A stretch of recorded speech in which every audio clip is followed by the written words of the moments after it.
Raynor of the USS Alexander. We have returned from the future. In 8 days, the United Federation of Planets will be completely destroyed.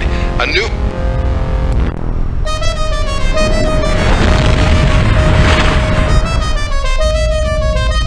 My God.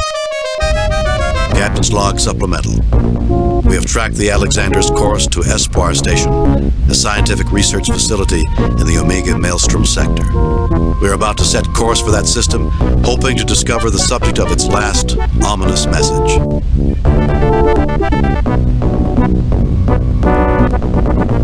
Perhaps you should access my library computer, sir.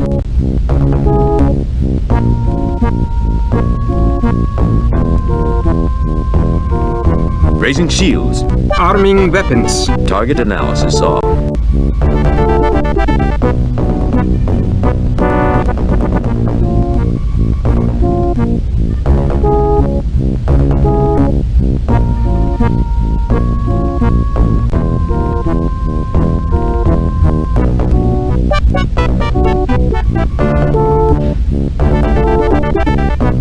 USS Alexander, a Constitution-class starship under the command of Captain Lucas Raynor, commissioned Stardate 5961.1. Its current missions are classified.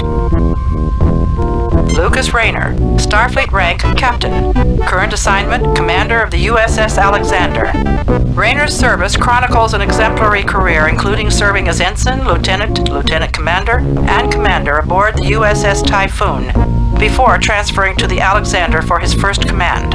Captain Raynor has been decorated on 3 occasions for bravery by Starfleet Command.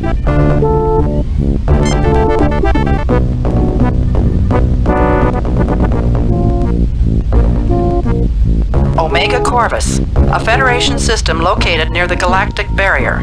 The Omega Corvus system contains a small colony of several hundred scientists who studied the galactic barrier and some of its more mysterious phenomena.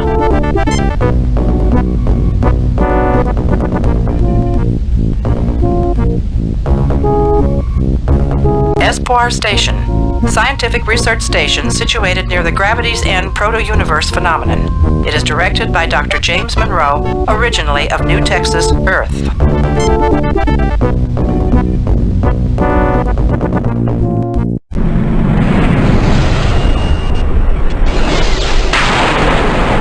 Captain, 2 Velocity frigates are decloaking. In addition to its cloaking capabilities, the lead ship is mounted with 3 forward-firing photon torpedo bays. We are being hailed. On screen. This is Captain Bevander Zane of the Alassi frigate interdiction. You are no match for our new Storm-class frigates. We demand your immediate surrender. Forget it. Give us 5 minutes to decide. 5 minutes for what? What kind of a fool do you take me for? Goodbye, Enterprise. Yes, Captain. Our weapons are locked, Captain.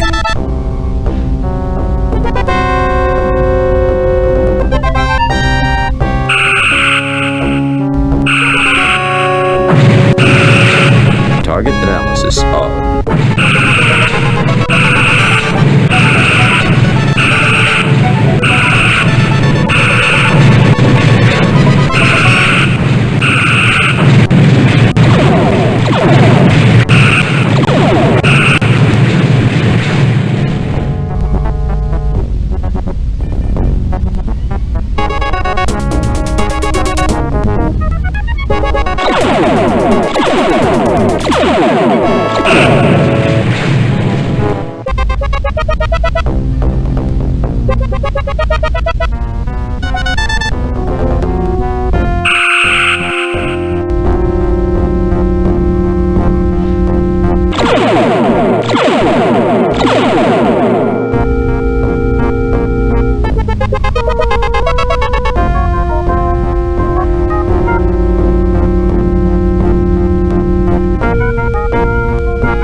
Captain, they are fleeing! Disarming weapons. Lowering shields, Captain.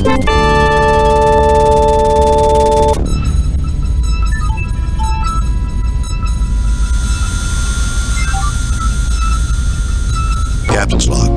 We have engaged in a battle against the Alasi. I cannot help but wonder if there is a connection between them and the message that we have received from the Alexander. Captain, you don't seriously expect us to believe that the Alasi could threaten the Federation? Those Cossacks couldn't threaten my grandmother. It does seem inconsistent with what we know. I'm still suspicious, Mr. Spock. Just call it human intuition.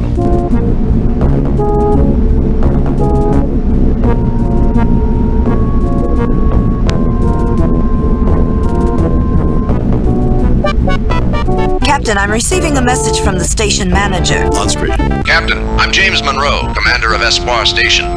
We witnessed your battle against the Alasi. They've bothered us a lot in the last few weeks. We're very grateful. Do you mind if we come down and take a look at your station? Espoir Station would be glad to greet a starship as famous as the Enterprise.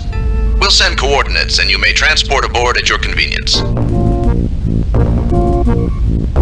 The mission of Espoir Station is to study gravity's end, the only known proto-universe phenomenon in the galaxy. Proto-universe phenomenon? I've heard a lot of things, Mr. Spock. The proto-universe phenomenon, or proto-event, is a place where a big bang occurring in another universe deposits matter into ours.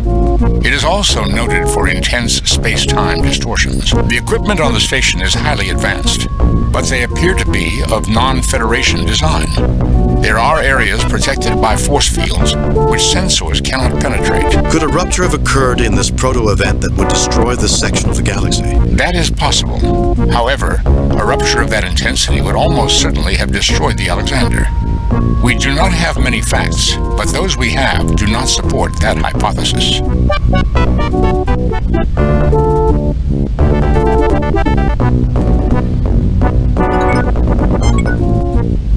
Aye, sir.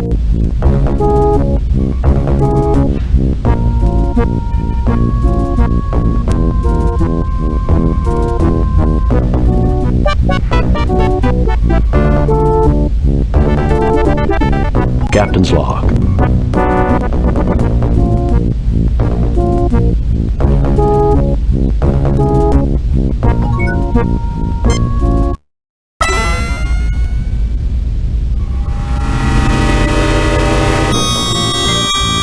Greetings, Dr. Monroe. I'm Captain Kirk. Yes, it's been made clear who you are, Captain Kirk. Espoir Station is glad to meet you. In fact, we have something interesting to show you. That may be why we're here.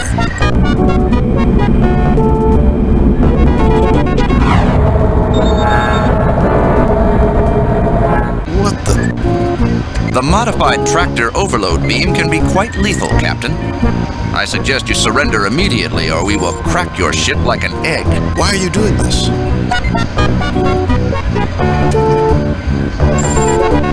Actually, Kirk, I'm the one pulling the strings. Riddell. Jim, isn't he that maniac who wanted revenge on you and... I am the one who headed the Verdane program to build our improved versions of your starships. And despite the setback caused by your interference, I survived. I thought you were killed when your pathetic imitation of the Enterprise was destroyed. Fortunately, a Cloak Delasi frigate transported me before my bridge was destroyed. Fortunate for one of us, that is. You intend to destroy the entire Federation? Guards, put them in the brig and let them rot.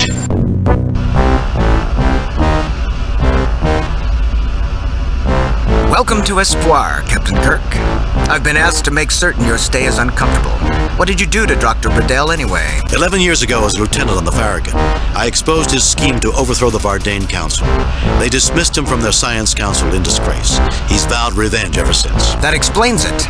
Never get involved in politics or get on the good doctor's bad side. It doesn't sound like you care that much for Riddell. Well, he's never been interested in winning popularity contests. By the way, the name's Shem. Manau Shem.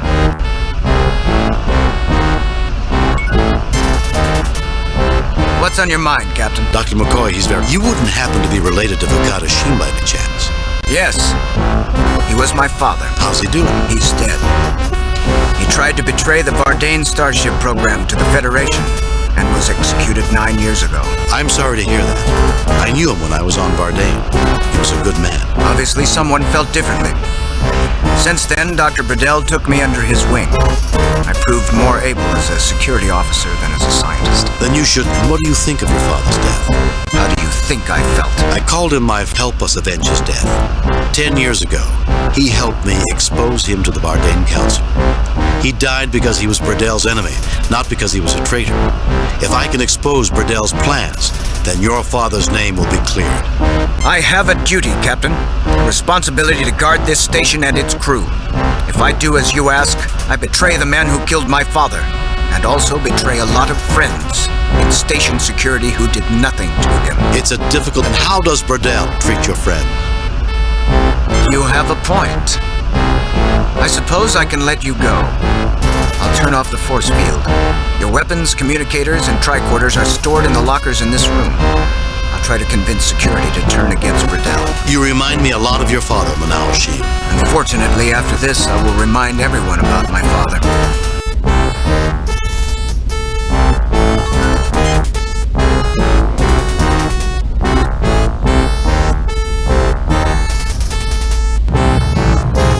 I've opened the lockers. Try not to kill anybody. Some of these people are my friends, although I suppose I may as well start using the past tense. I'll follow after you've used the turbo lift.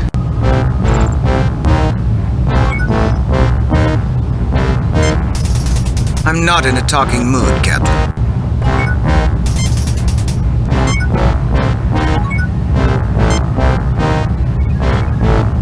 Phasers taken.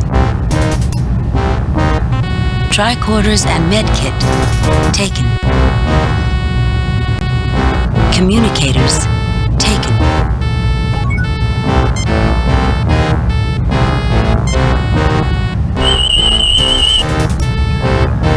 I didn't realize the Bardane were this much into genetic engineering.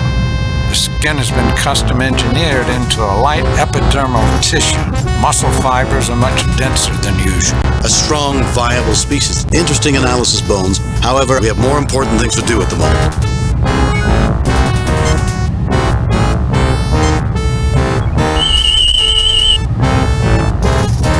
The floor is made from solid uranium steel alloy. Its structural integrity appears to have been weakened by a time-space phenomenon, but this section of floor is still strong.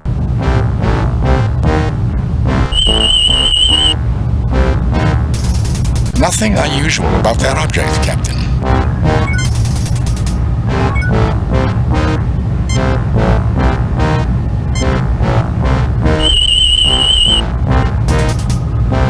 Nothing unusual about that object, Captain.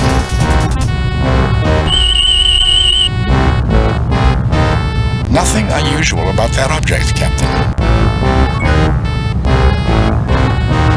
A passcard reader. This device opens the lockers when the appropriate passcard is inserted. A communication panel. A passcard reader. This device opens the lockers when the appropriate passcard is inserted.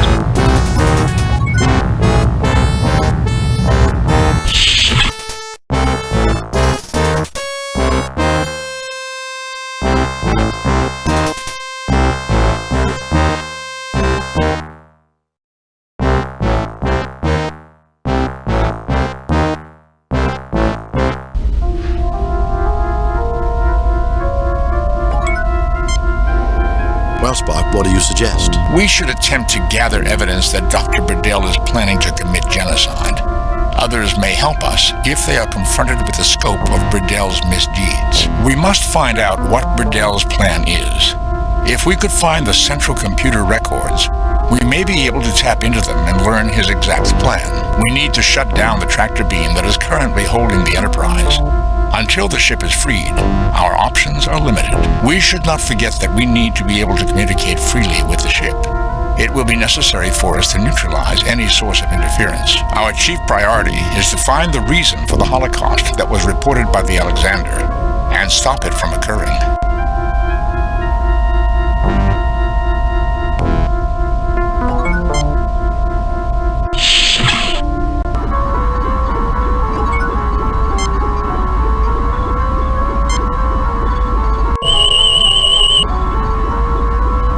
device appears to be involved in genetic research, Captain. It inserts mutagens into genes and monitors their progress. The device is empty.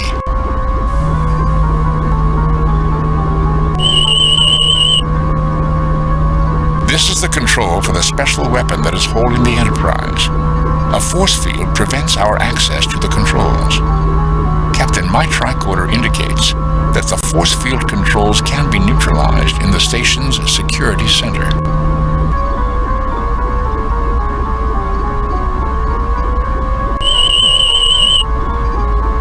I detect a great deal of augmentation in the creature's anatomy, Captain.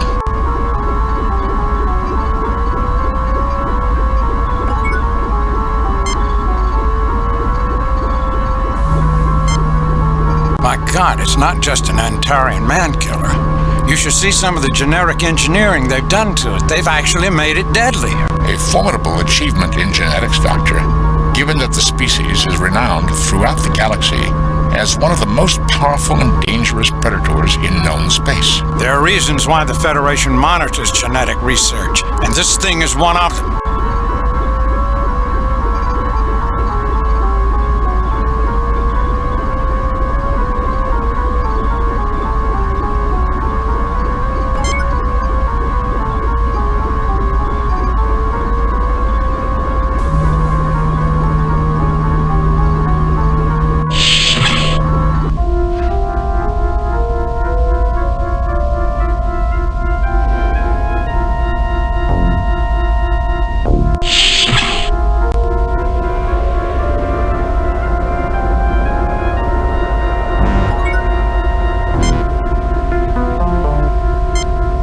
Jim, you don't suffer from hay fever, do you? Your record should show that I don't, Bones. Why do you ask? Well, somebody on the station does, and that's why the filter's set up in here.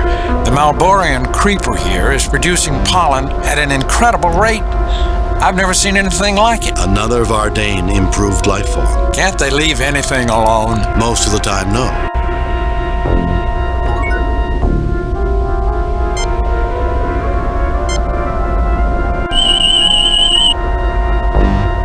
Nothing unusual about that object, Captain. The filter is bulky but portable.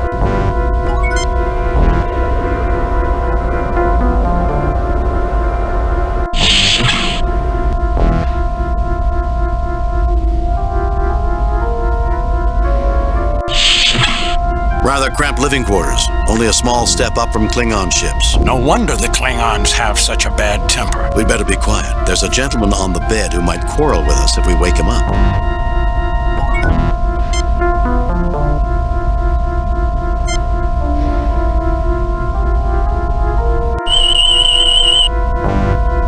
No wonder he's not on duty. He's suffering from cervix toxemia.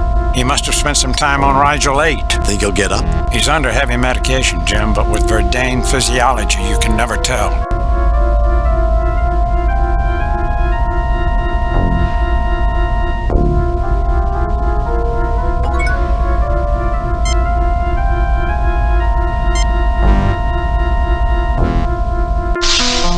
This will keep him unconscious. I can't cure him with a med kit. His infection is not easily treatable.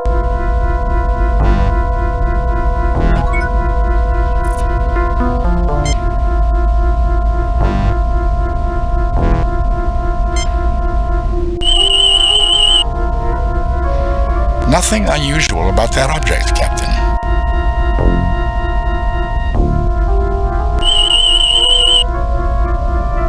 Nothing unusual about that object, Captain.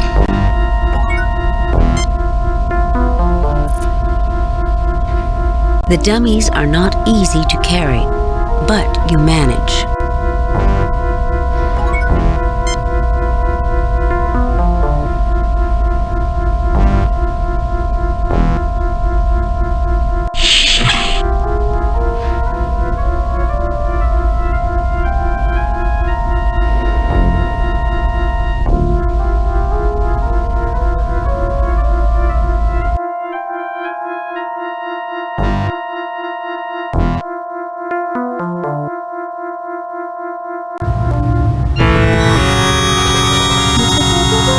There they are! Get Get them! Fire!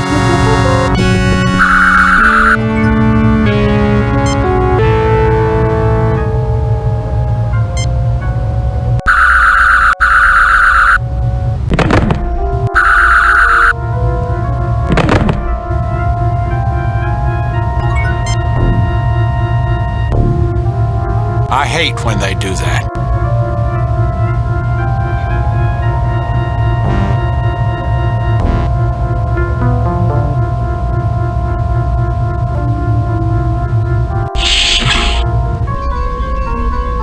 You're too late. I've set the computer on a continuous auto-diagnostic. You'll never be able to get it online. I don't believe in the word never.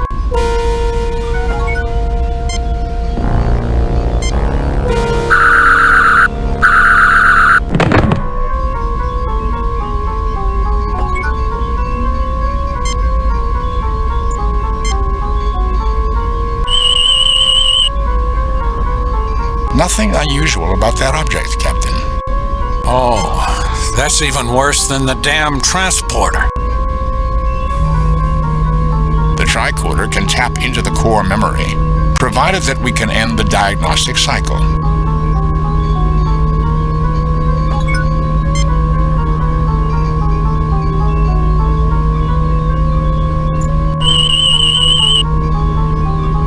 Captain, the computer is locked into an infinite loop.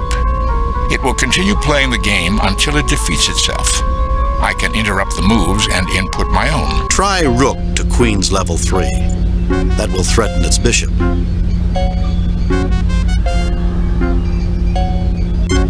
An excellent move. Now let's push a pawn on king's level. That will force it into a more... Now move your other rook to support it on queen's level. We should be able to threaten the queen or the bishop. It seemed to be expecting something else, Captain. Its queen is vulnerable. Let's not be too hasty. Advancing the bishop to support... Let's take the queen and see if it resigns. A superb game, Captain. You have mated it. The diagnostic cycle has ended. Excellent, Spock. Can you access the computer? The main memory unit will not accept my attempts to access. I will need to find a more friendly interface with enough memory to hold the information.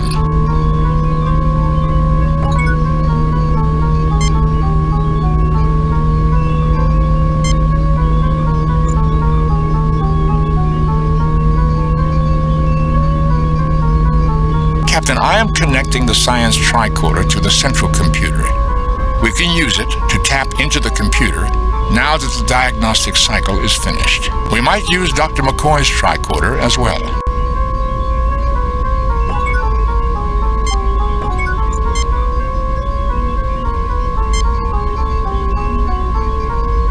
Captain, I am connecting the medical tricorder to the central computer.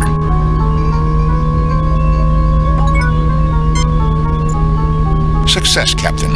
I have access to Burdell's Project Big Bang files and to the access code for his personal quarters.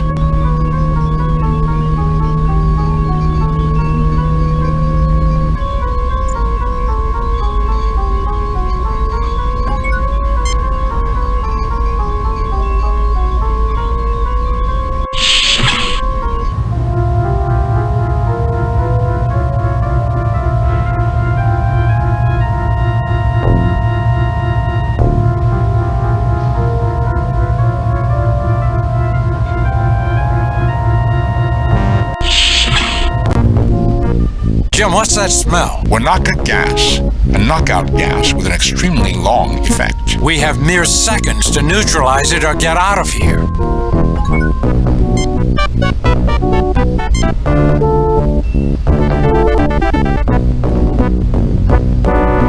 The air is being purified almost immediately. Ah, good old starbase filtered air. So dry it makes me want to drink a glass of water every 5 minutes. I'm sure we can transport you into water if you really want some. Damn transporters. If man were meant to fly around the universe, God would have allowed him to disassemble his own molecules.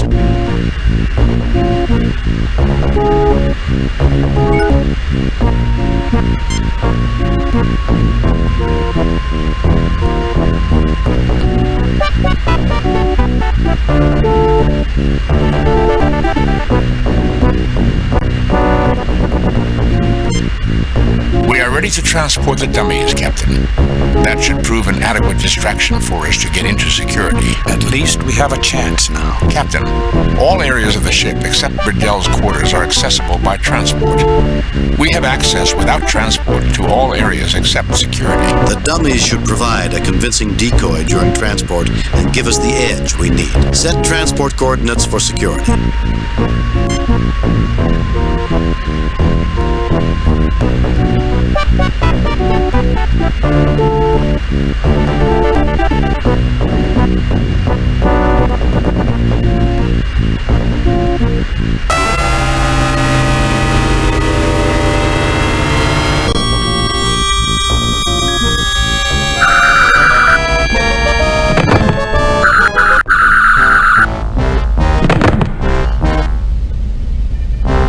Damn it, I'm a doctor, not a target.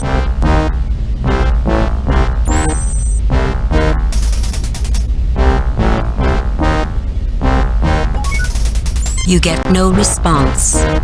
I give you credit, Arthur. You show extraordinary guile. Well played, Captain. I'm not playing games. I'm trying to prevent Bridell from destroying the Federation. I trust you have evidence to back this claim. If I presented evidence, would you help me stop it? Is there any reason why I should? Do you want to see 100 billion people die? Do you want to see the survivors of the Federation destroy Vardain? Not particularly. And Bridell has not treated us with the honor that the soldier class of Vardain demands. If this action threatens Vardain, our class code demands that we help you. I'll try to provide that evidence. I can't stop you right now. If you return here and present evidence of your claim, I will look at it.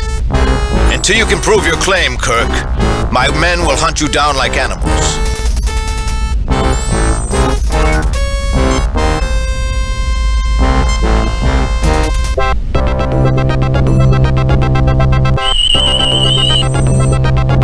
I have copies of Bridell's files taken from the main computer. I believe you will find them to be authentic and of extreme interest. The date on these files in the security code is from before you boarded. It appears you are telling the truth. This action will have consequences that are not in the best interest of the Vardain. I have no choice but to help you.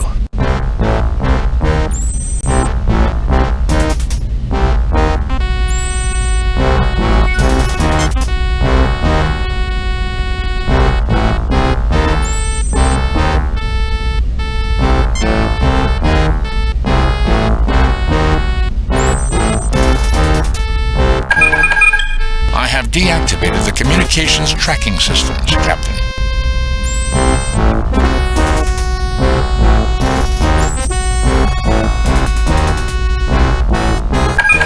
I have lowered the force fields in the special projects room.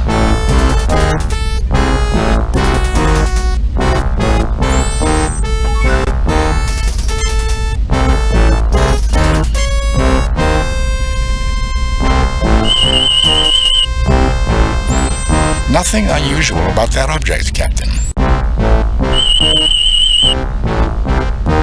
Nothing unusual about that object, Captain. Nothing unusual about that object, Captain.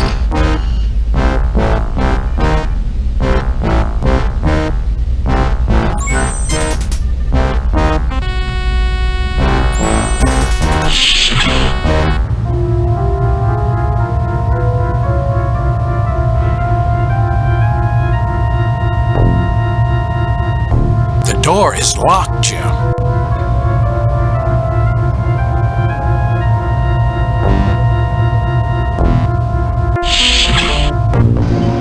Captain Kirk, I have detained these men for you as Security Chief Command ordered. How dare you come aboard this station and disturb our delicate work, you Starfleet brute! And I thought Harry Mudd was annoying. In accordance with the Vardain military code, as one who has betrayed his charge, I must make a formal admission of treason for my new masters. When is the most convenient time to make the deposition? Later.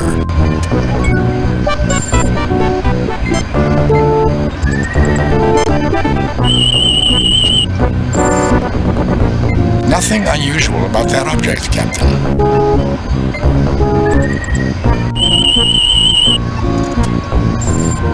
Nothing unusual about that object, Captain. Nothing unusual about that object, Captain.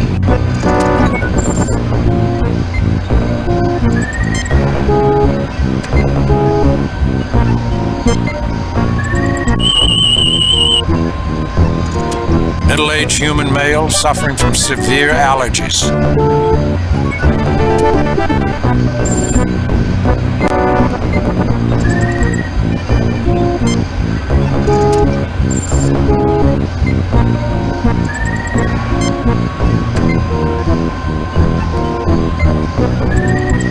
Hold still. That should help. And try to calm down. We're the good guys.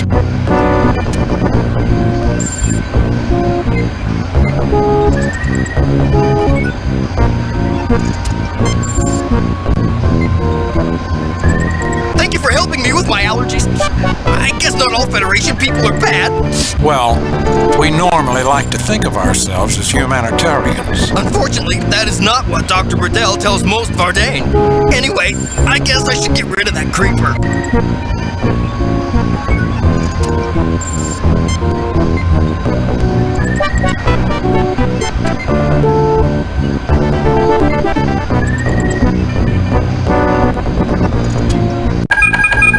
I am disabling their backups. It includes several systems that are not controlled from this station.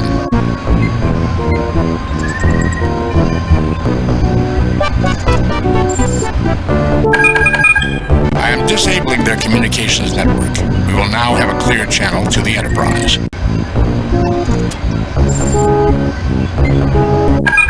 I am disabling their weapons control. I do not detect access to anything around the proto-event.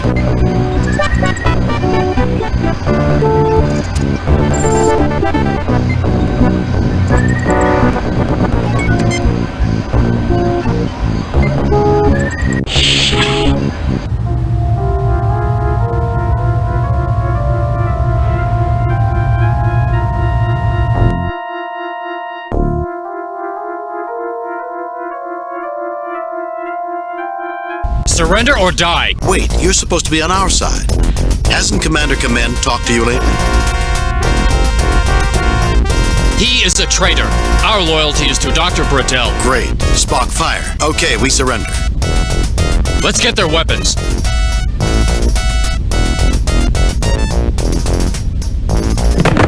Seven with one blow. An exaggeration, Doctor. Come on, you two.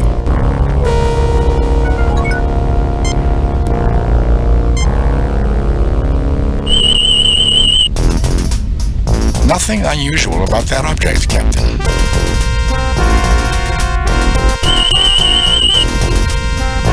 Nothing unusual about that object, Captain.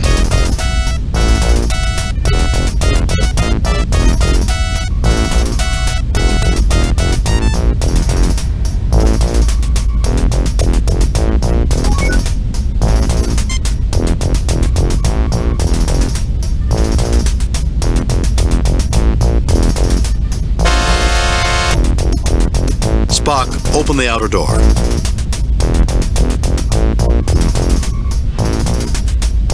Spock, sabotage the system. The controls are no longer functioning, Captain. Spock, remove the atmosphere.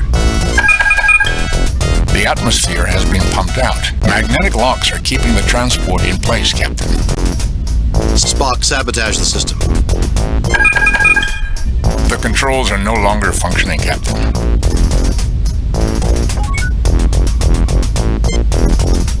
Save new game.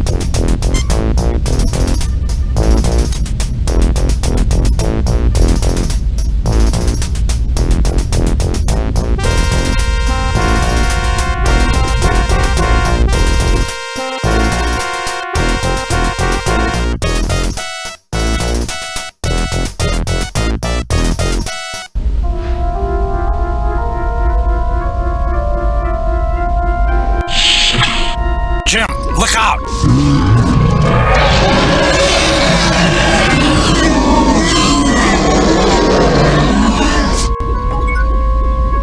think I saw something like this on Vardane once, in Bradell's lab, if I recall correctly. Then it can't have many good uses.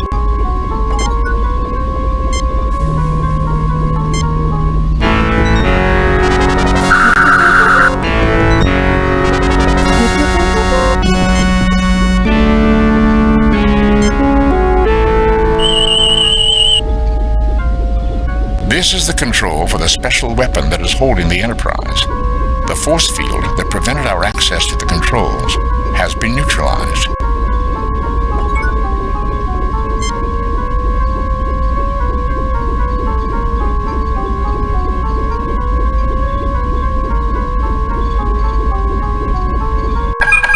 Captain, I have deactivated the tractor beam. The Enterprise is now free.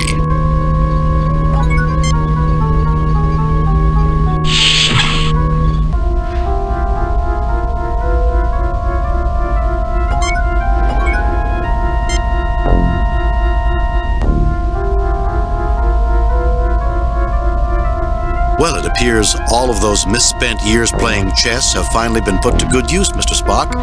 We can now enter Bradell's quarters. Misspent years, Captain? Definitely, Spock. You could have been spending time studying or playing baseball with family and friends. Vulcans do not play baseball, Doctor. Nor do many humans in this century. Let's go. I want to have a few words with my old friend, Dr. Bradell.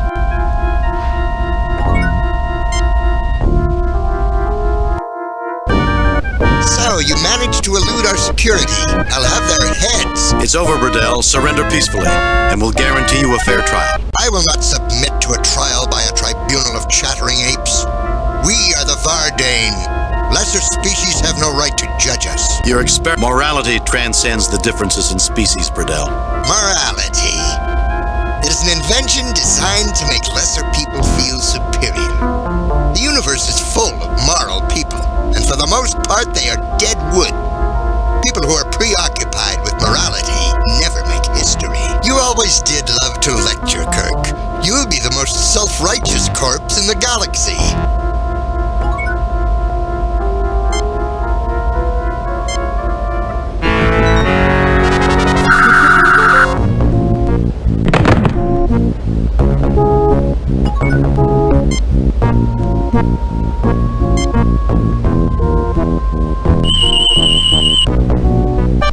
There is something hidden behind the dartboard, Captain. Some sort of electronics. A trap? I'm unable to tell, Captain. Nothing unusual about that object, Captain.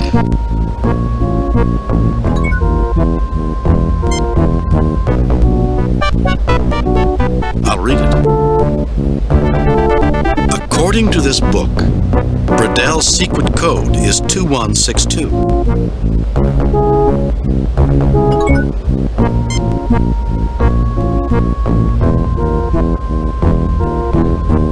You pick up Bradell's journal, and a bookmark falls out. This is unusual, Captain. I would not have expected a man like Bradell to rely on a paper record. Who knows, Spock?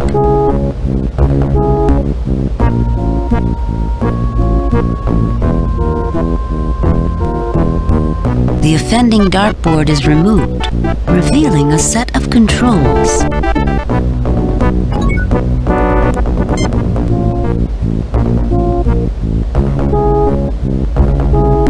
The bookmark is intricately decorated, not too dissimilar from a computer circuit pattern.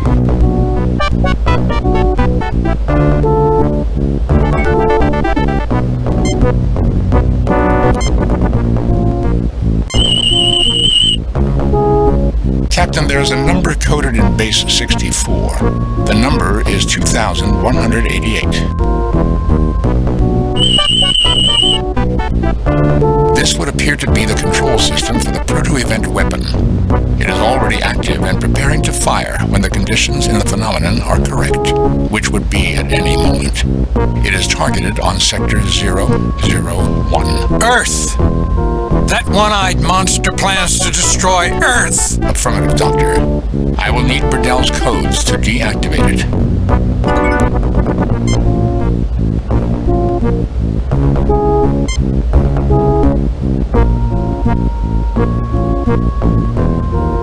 will need the correct code, Captain. We've seen two possible codes, Mr. Spock. 2162, 2188.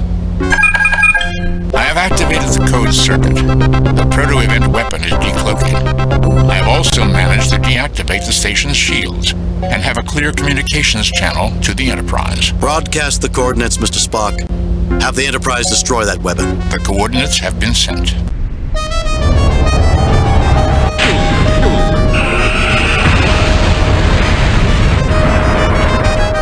Scotty, 3 to beam up.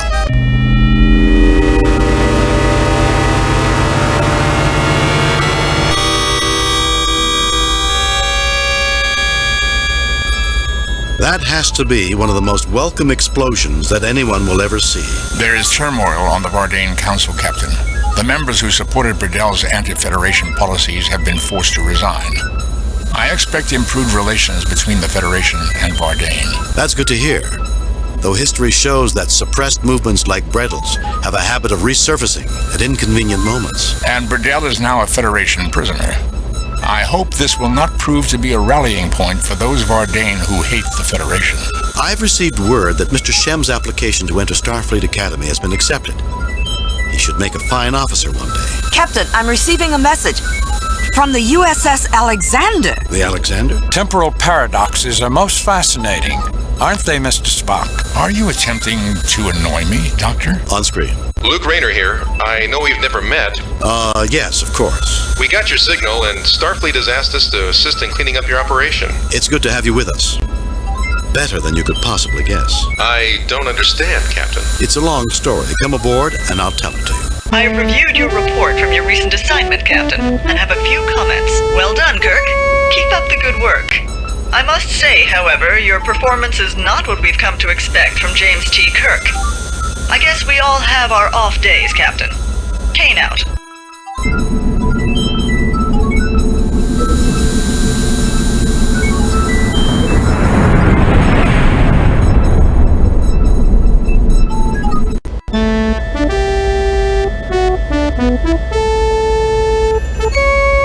Aye, Captain, I'm looking forward to taking leave on Nova Atar.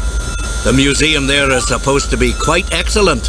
Lots of antique and one-of-a-kind machinery. Commander, are you certain it's not the Kazakhstanian cognac you're looking forward to? Do they make that there, laddie? I don't know. Why, Mr. Scott, I'm surprised at you, not knowing the location of a famous distillery. We invented that brandy, you know. Right.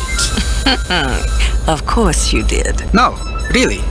We did. No one would ever doubt you, Ensign, however... Sorry to interrupt, Captain, but we have an emergency call from the science vessel Demeter. She's in orbit around Balcos 3. On screen. Captain Kirk, good to see you're in the area. You have an emergency, Commander Gelman? Well, I'm not sure, actually. Maybe more of a case of better safe than sorry. We're orbiting Balcos 3 to study the Balcosi, a race of people just entering their own Stone Age. We've only been here 2 days. Already, we've found some unusual data. But just a few minutes ago, during the deep geologic probing phase, we were suddenly scanned. Scanned? I thought the Balcosi were just developing. They are, Captain. And there haven't been any indications of old civilizations until now. The scan was also of extreme power. Following that, we detected a power source coming online. We'll send the coordinates along with all the other information we've gathered. I was a little concerned that we triggered an old defense mechanism. With the amount of information it pulled in its scan, we'd be an easy target. I've moved the Demeter to a higher orbit on the far side of the planet. Quite reasonable, Commander. We're on our way. Thank you, Captain. Kirk out.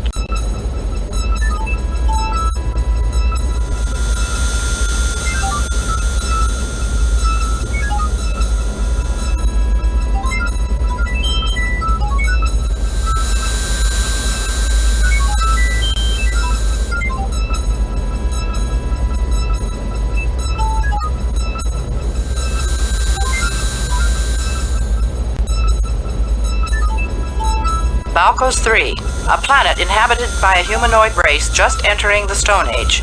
The Federation science vessel Demeter is currently conducting studies of the planet.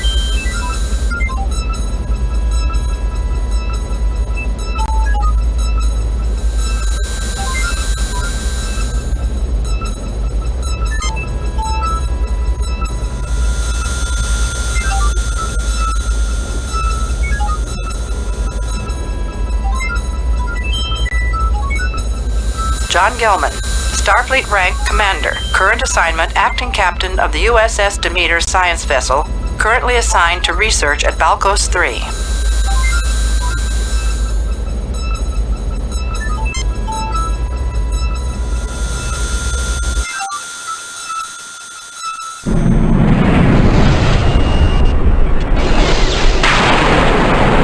Approaching Balcos 3, Captain. I have the coordinates for the power source the Demeter detected.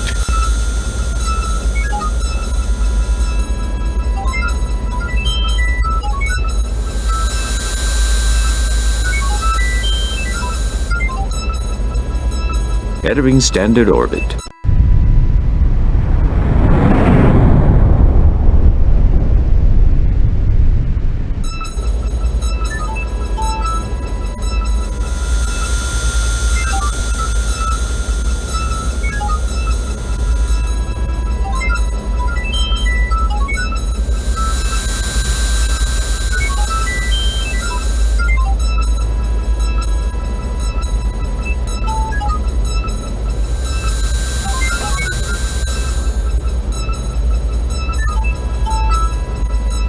Spock, come with me. Scotty, you have the con, Lieutenant. Ask Dr. McCoy to meet us in the transporter room. Yes, Captain?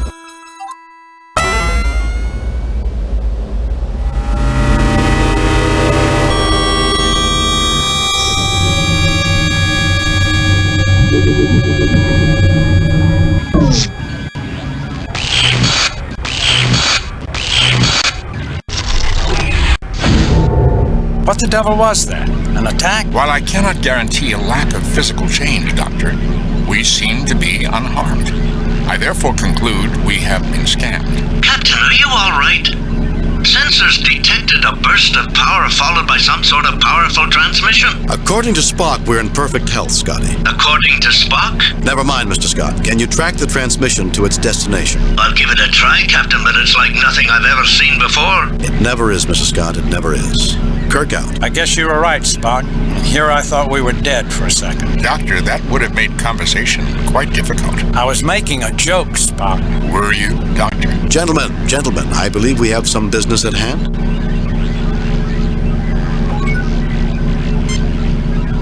Save new game.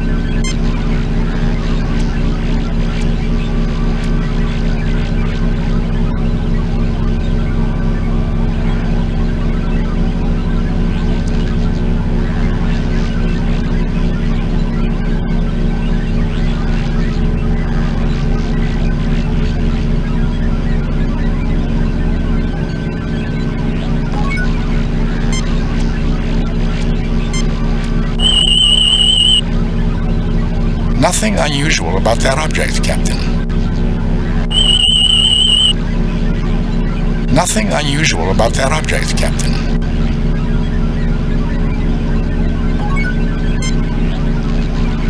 It's definitely Spock.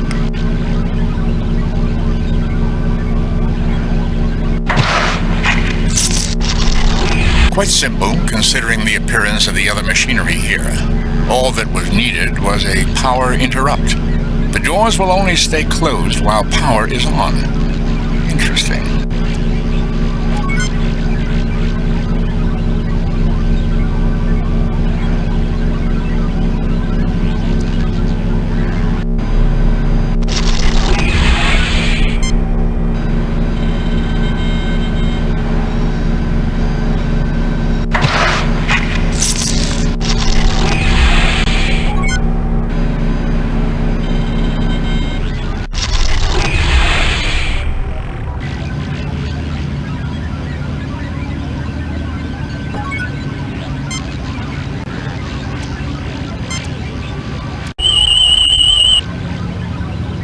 The energy field around this scanning device prevents a detailed examination.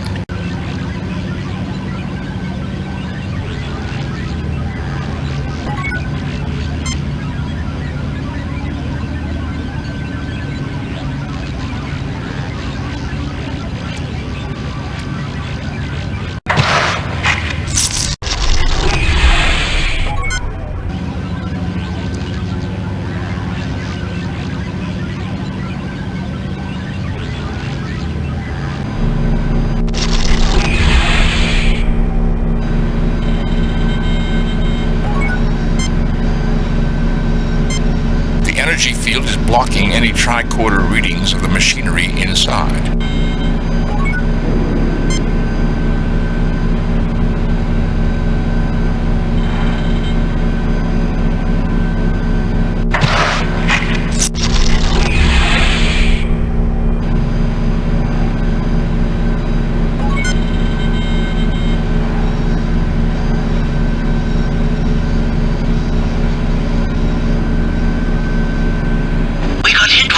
Surge. It's interfering with sensors and we might have some trouble locking onto you. Well, if we intend on taking our shore leave with the rest of the crew, we'd better find out what's causing that power surge.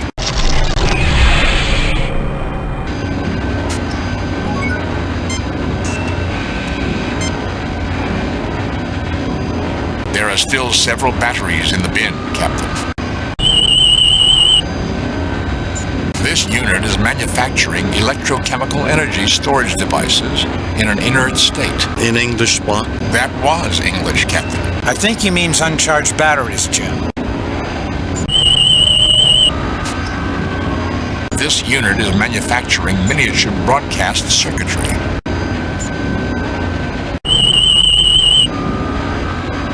This machine seems to be controlling the manufacturing units. A high-pressure device for joining two objects.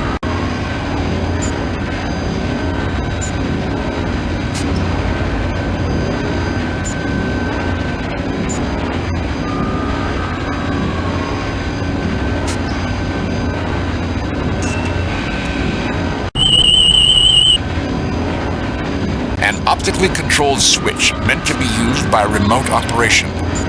It may be useful with other devices in the complex. Readings indicate advanced optical computer circuitry is contained within that box. It may be useful.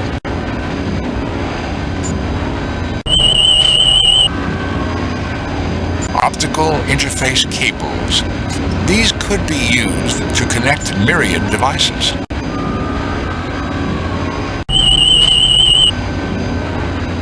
This is an interface card for a computer display.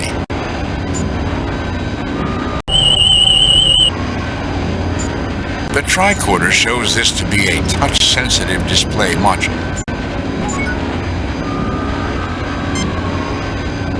The bin contains small plastic discs, Captain.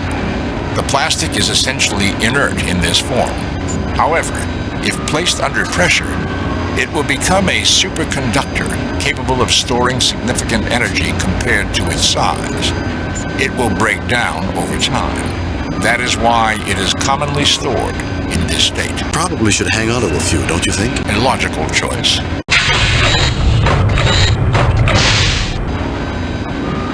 Captain, these items appear to be configured to produce a small energy field of some sort. They do not appear to be powered at this time. Why don't you see what you can do with them, Spock? That would seem to be a logical thing to do.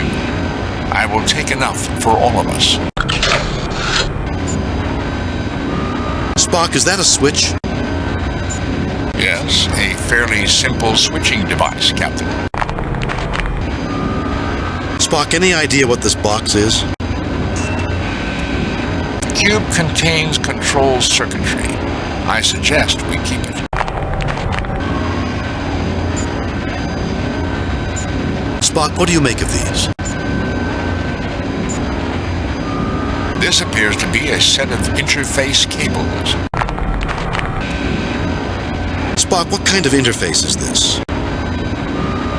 A bridge unit for use between function control and display circuitry, Captain. It could be helpful to have. Spock, what do you make of the screen? This is a computer display module, Captain.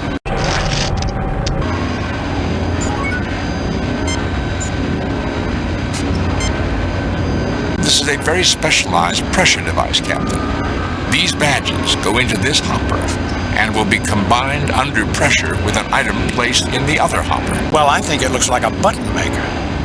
Can it make me a badge that says that man was meant to transport, his atoms would already be scattered? Possibly, Doctor.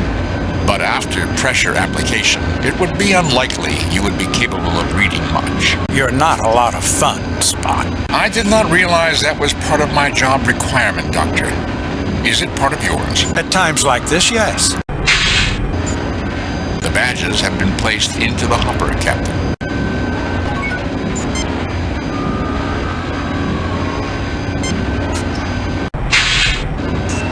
The batteries have been placed into the device.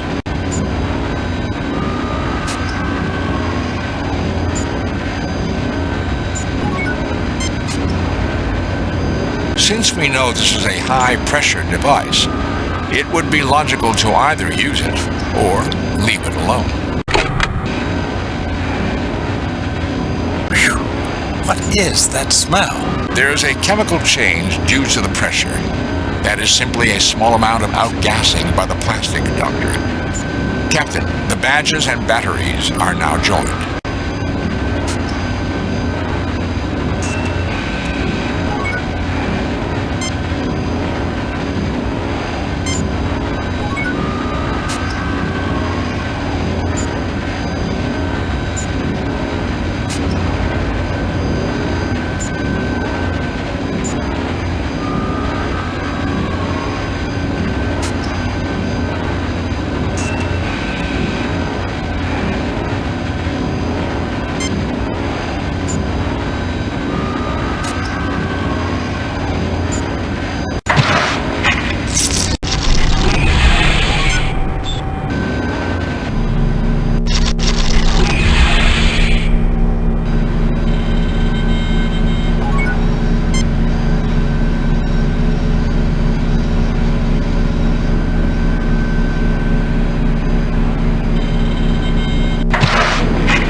The badges change color.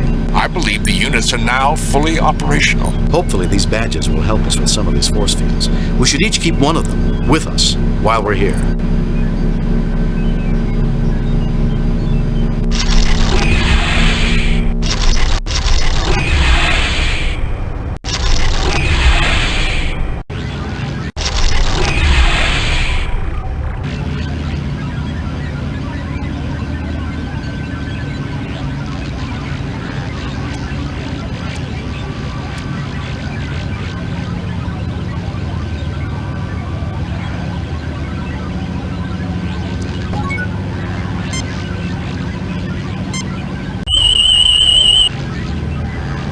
It is a powerful transmitter, unlike anything in Starfleet records.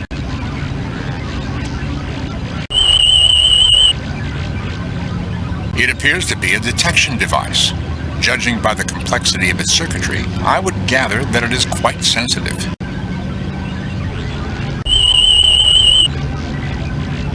It is a scanner with both long-range and detailed capabilities.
Captain, given the nature of the electronics inside, I can deduce that it is a synthesizer replicator unit. However, it is unlike anything used by the Federation. I am unable to determine its exact capabilities. Medical Diagnostic and Treatment Unit, set for alien physiology.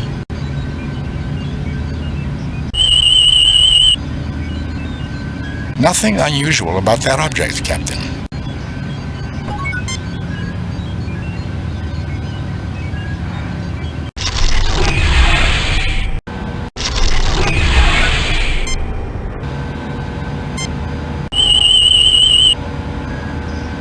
Internal structure hidden by force field effects. The uncovered areas consist of a pair of unknown vents and a solid inclined drop chute. The cavernous structure narrows considerably, approximately 15 meters ahead, Captain. We would not be able to get past that point.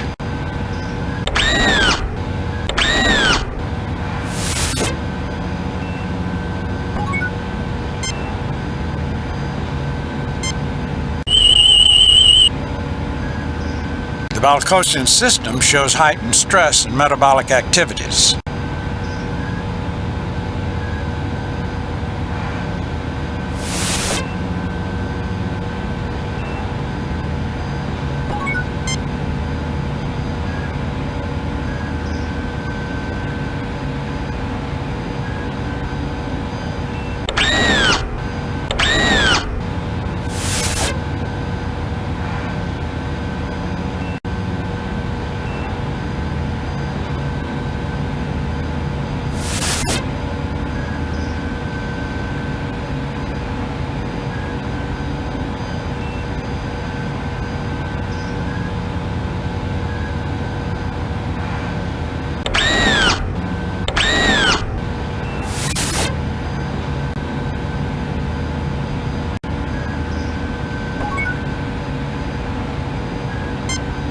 The creature looks at you quizzically and gibbers for a moment.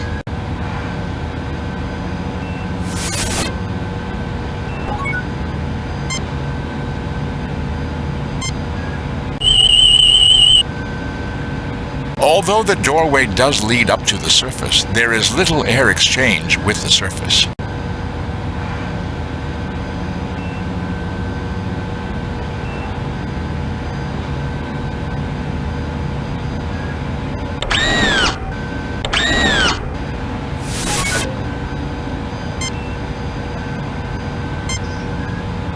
My tricorder detects nothing unusual.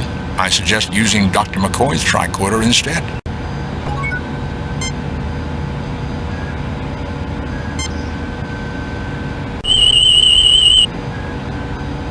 The Balcosian system shows heightened stress and metabolic activities. I'm just a simple country doctor, not a magician. There are some things I just can't fix.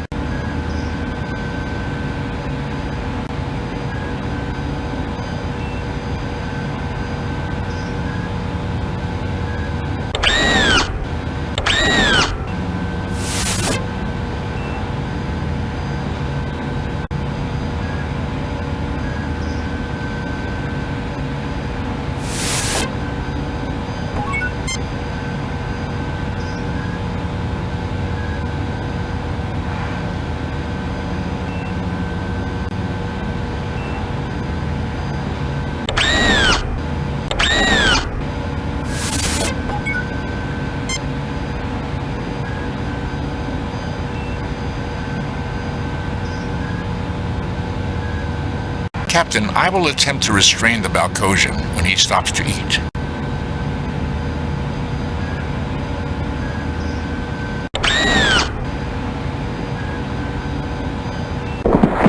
The nerve bundle seemed quite thick. My assumption is that the Balcosian is unharmed, but will remain unconscious for a considerable time. You heartless monster, leave him alone.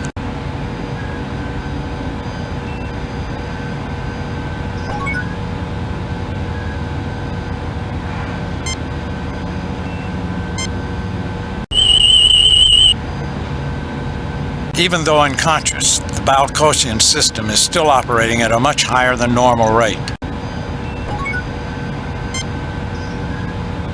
The Balcosian is unconscious but unhurt.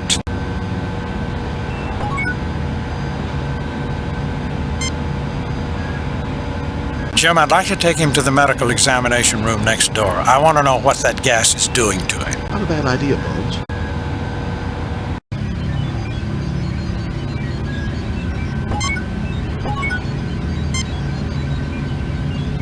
Now this is more like it, a medical examination table.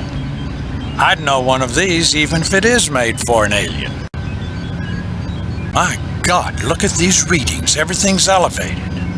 Small wonder that the Balcosi are in turmoil.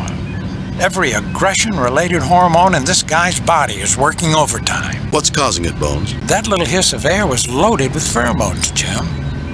The creature inhaled them and immediately went into overload. This must happen at random intervals when they collect the food. I hate to sound like Spock, but there's more, and it's pretty fascinating. Also horrifying. The pheromone is perfectly tuned to the Balcosian physiology. It's like somebody genetically engineered both. Didn't the Demeter report say there weren't enough records showing the Balcosian presence on the planet? Could they have been put here on purpose? It is possible we have stumbled in on an experiment, Captain. With the subjects being treated like rats, it's criminal, Jim. These can be thinking beings. I'm not certain it is the Balcosi that are the subjects, Bone. I think it is us. Interesting hypothesis, Captain. What is your supporting data? It's the way all of this is set up, Spock. I can't put my finger on it, but it just feels so set up. We keep finding out just enough to make choices. The real question is who? Who's doing this to us? And to what purpose, Captain? Why? Why indeed, Spock. Why indeed.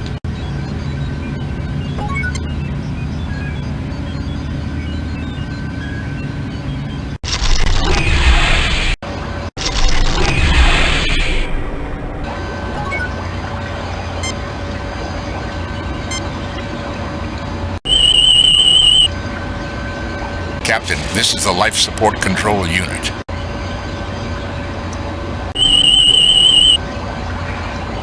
Fascinating. This device siphons material from the other unit by way of the pipe overhead. It possesses the ability to move a substantial amount of material. Most interesting is that the material can be jettisoned up out of these caves into the ecosystem of the planet. It may be that the material in the vat is dangerous, and the builders wished to protect this complex from contamination. But they didn't care about the planet, did they? Apparently not the primary concern. Tell that to the Balcosi. According to the studies from the Demeter, the Balcosi would not recognize speech. I believe Bones was speaking figuratively, Spock. There is presently no means by which to shut off this release. The unit is set to discharge, and the control switch has been removed. Removed? Could it be the builders were not afraid the complex would be contaminated, but were instead afraid the ecosystem would be in trouble if the contents of the vat were not discharged? Interesting hypothesis, Captain. Difficult to do more than speculate at this time.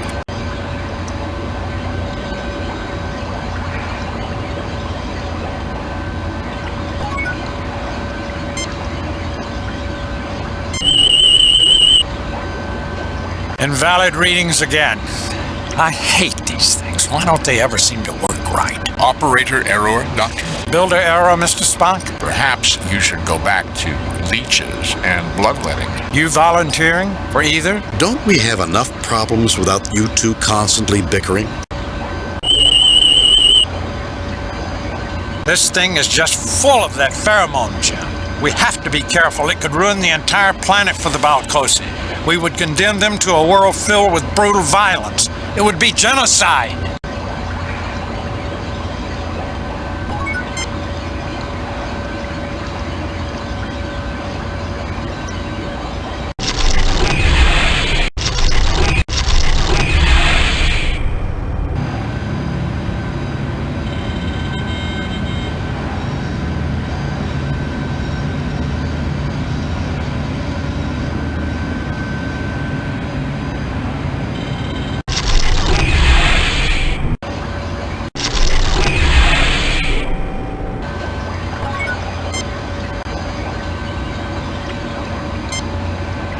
No, I don't think that's necessary.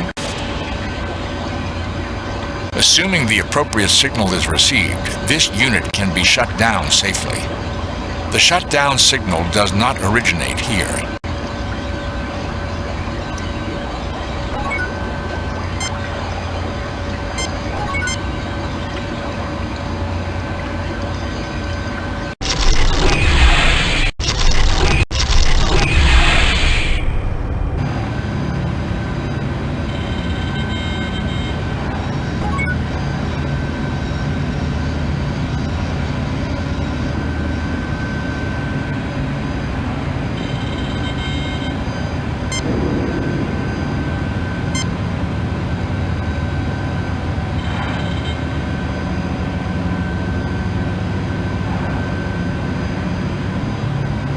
The computer is now functional. Fascinating. There's only a limited amount of control available on this console. I believe there are other functions it controls, but these functions cannot be accessed. I'm not sure I understand, Spock. Nor I, Captain. What purpose would be served by limiting access? What purpose indeed? Bones, any ideas? Why are you asking me? Is this some kind of pop quiz? Two other things, Captain. There is a reference in the limited readout which leads me to believe there are other complexes on the planet somehow connected with this one. Location and function are not specified or available. That's only one, Spock. True, Captain. I was just waiting to see if you had any comments. Not that I'd like to share at this moment, Mr. Spock, please. There is one other repair that is possible. One device can be controlled from this console if its command circuit is replaced. I will not be able to determine what device that is until the replacement circuit is installed.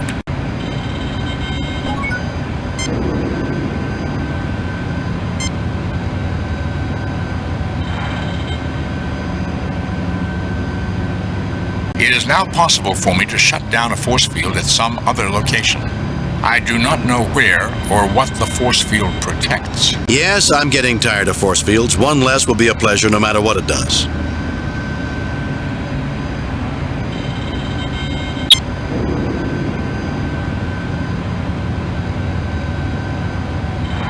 Captain, my attempt to turn off the force field has triggered some sort of computer activity.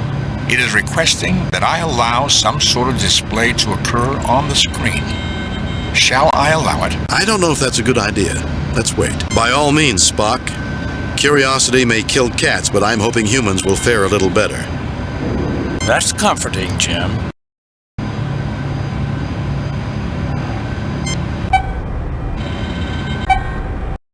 It appears we have chosen correctly, Captain.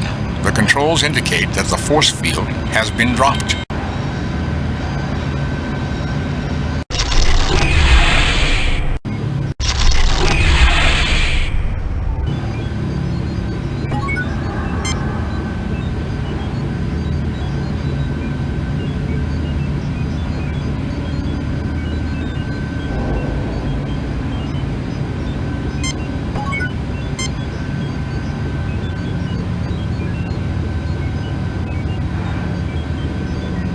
This generator may be providing power for more than just this complex.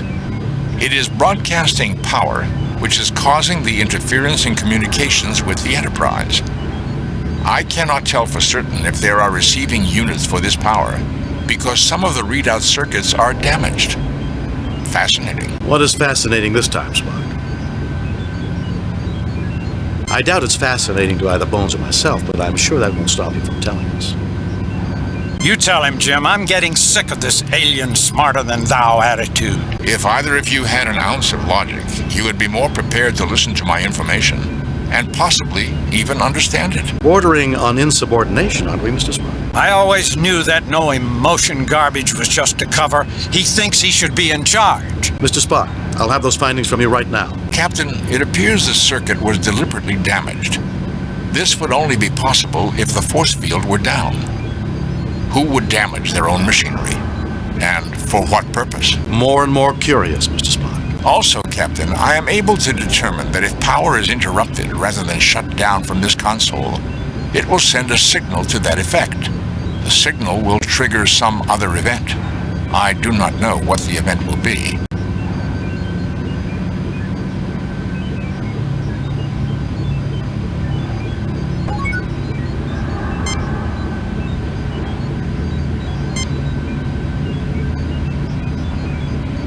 This item will not affect the repair this unit needs.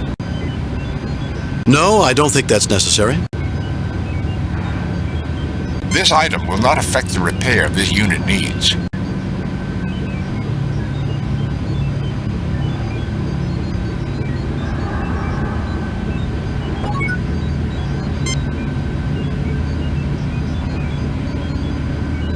Captain, there's a small display active. It appears that this device is a memory unit, an archive. Most amazing. The information is in volatile memory. If power were lost to this device, all information contained within would be lost. An odd way to create an archive. What is in the archive? The displays indicate it contains a vast amount of data on three-dimensional projection. Circuitry diagrams, equipment construction techniques. Essentially, everything needed to project lifelike images in great detail inside of a structure. Starfleet does not have this level of technology. This would be a major find for the Federation. Then I'd think that gathering that data would be a very good thing to do, Mr. Spock. Very well, Captain. Captain, the display indicates that the best view of the projection will be from the south side of the room. Well, gentlemen? Anyone got popcorn? Bones.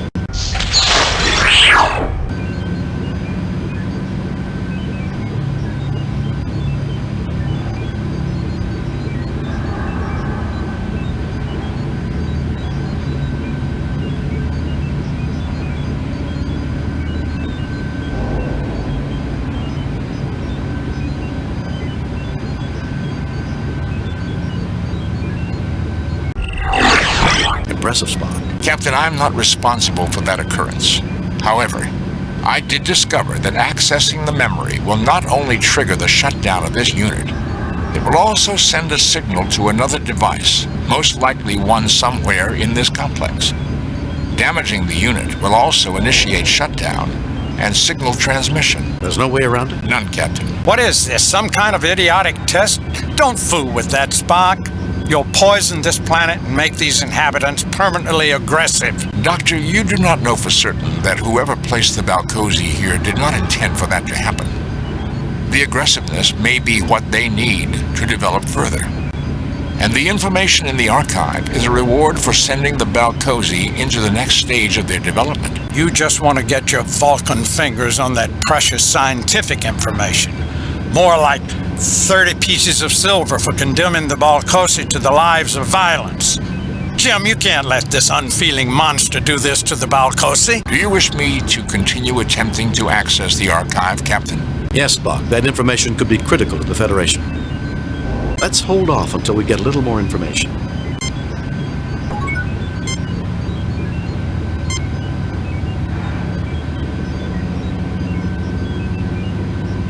The readout is now fully functional. There are other locations on this planet receiving power from this generator. Most peculiar, the locations of these units are not in the database. And you think they should be? It would be logical, Captain. But removing the circuit that controls the on and off functions of this device would also be illogical. Are you trying to tell me that's what happened here? Exactly, Captain. Until that repair is made, it would be impossible to execute a proper shutdown procedure. No, I don't think that's necessary. The repair is complete, Captain. It would now be possible to safely shut this machine down. However, doing so would certainly affect all the other equipment in this complex.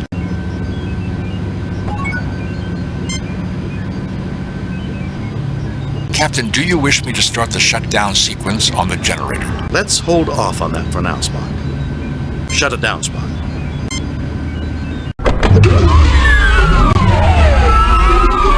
Well, that ends that threat. The Balcosi can rest peacefully tonight and from now on. It is still a trying time in their development, Doctor. Think of it as an adventure, Spock. Scotty, 3 to beam up.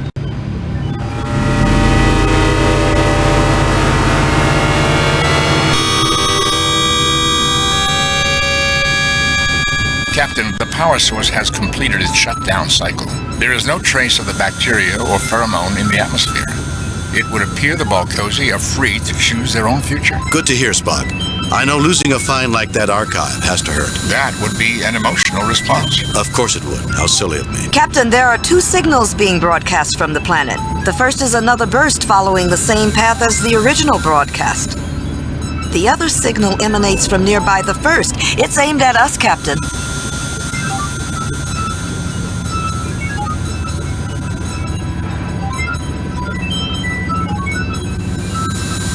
Message from Starfleet, Captain. On screen, Lieutenant. Interesting report, Jim. I think you were right to release the Balcosi from outside influence. Too bad you couldn't retrieve the archive. No one at Starfleet has any idea who was behind all this, or what the testing message was all about. Keep us informed as you find out more. I've got confidence in you, Jim. I've reviewed your report from your recent assignment, Captain, and have a few comments. I am very pleased with your performance. It was a perfect mission, Jim. Your reputation as Starfleet's best starship captain is secure. Kane out.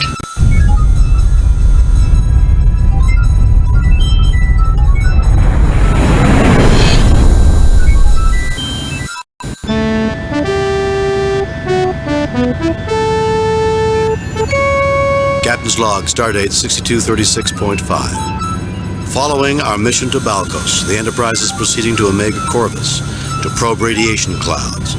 We are expecting an uneventful mission. Message from Starfleet Command. On screen. This is a code to emergency, Captain. 3 Federation ships have vanished in the Delphi system within the last month. 3 days ago, we lost contact with the USS Zimbabwe. You are to go to the Delphi system and find out what's happened to our ships. Starfleet out.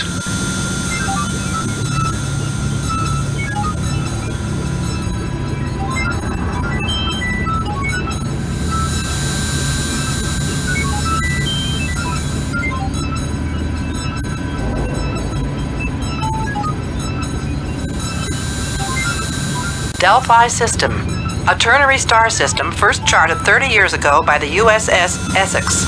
With no habitable planets in the system, the Gamma Delphi sector is known for a high abundance of ion storms.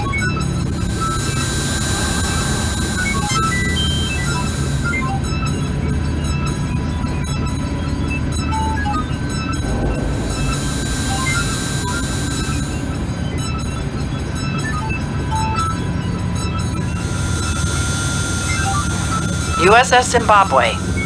Constitution-class starship commissioned stardate 5621.3, currently under the command of Captain Ulysses Monteya. The Zimbabwe's current non-classified missions include ferrying diplomats between Babel and Vulcan and searching for missing ships in the Delphi sector.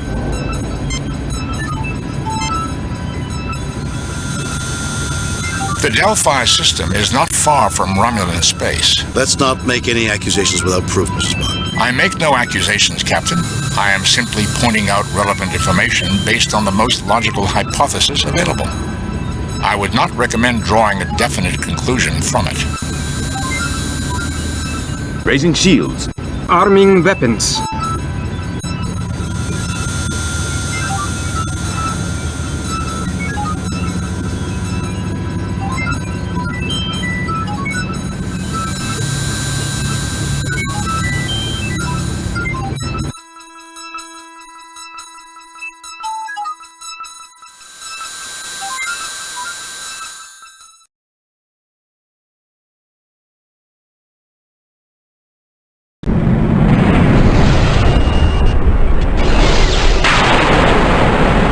Captain, at our current speed of warp 7, I expect to enter the Delphi system in 8 minutes. Captain, I just started getting the oddest noise on all channels. It sounds like some sort of insect drone. Let's hear it, Lieutenant. An object is approaching the Enterprise. On screen. Mr. Spock, is that what I think it is? Sensors indicate that it is an authentic Earth warplane, circa 1917, belonging to the nation of Germany. Its appearance is identical to a Fokker DR-1. Sensors also indicate an immense power source and one life form. We are being hailed. This is Baron Trelane von Gothas of the German Air Circus. I have identified you as an enemy aircraft. You have 10 seconds to surrender before I blow you out of the sky. Trelane? But I thought we'd seen the last of you. Trelane, triplanes didn't have radios during the First World War. Captain Kirk, that is not the way for mortal enemies to greet each other on the field of battle. Of course you hadn't seen the last of me. I am Trelane, the humble Baron of Gothos. Humility is not something that I would associate with you, Trelane. Mortal enemies? When are you going to grow up, Trelane? Not for several millennia, I'm afraid. Of course, the Baron von Gothos does not have to aspire to such lofty heights to defeat his latest victim. You were responsible for what happened to the Zimbabwe? Was that one of the valiant pilots who is now confined in my dungeon? Perhaps you wish to join him. Sensors indicate he is closing on us. I would extrapolate that he intends to fire on us. Raise shields, evasive maneuvers. Raising shields. Our weapons are locked.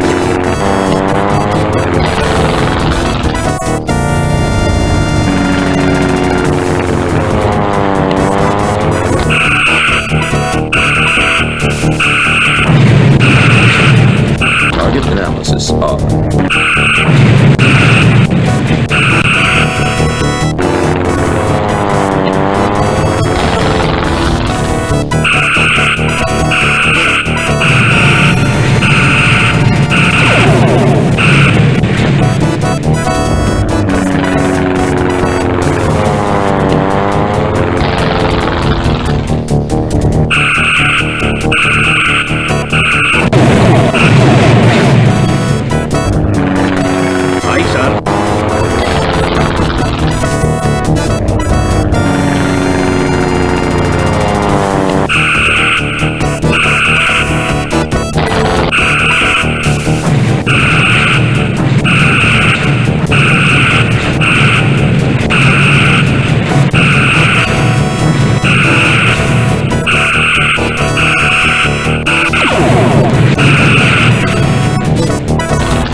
repaired, Captain. Got it. Don't celebrate too soon, Mr. Chekhov. Trelane is like a bad penny. He keeps turning up where he's not wanted. The triplane has reformed. It is hailing us again, sir. Kirk, you cheated! You cheated! I beat you fair and square, Trelane. Now leave my ship alone.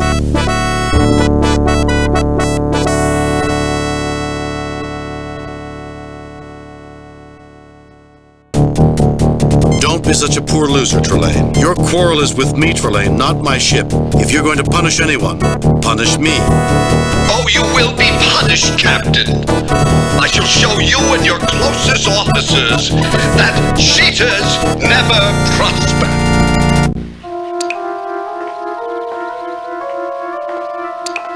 We have been unconscious for a considerable length of time, Captain. This is Lieutenant Commander Ellis, First Officer and Security Chief of the USS Zimbabwe. Hello, Mr. Ellis. Where is your captain? He was in sickbay at the time that triplane attacked us. I don't know what's going on. What is going on, Commander, is a gentleman named Trelane, an immature child of a race with vast powers. Somehow he acquired an unhealthy fascination with human military history. Last time we encountered him, he had an interest in the Napoleonic era. It would appear, Captain, that his awareness of human history has advanced to the level of your First World War. If it advances any further. Not only do we need to escape this place, but we need to find a way to discourage Trelane's interest in war once and for all. How did you escape from him last time, Captain? His parents appeared and punished him. I doubt that we can rely on such an intervention a second time.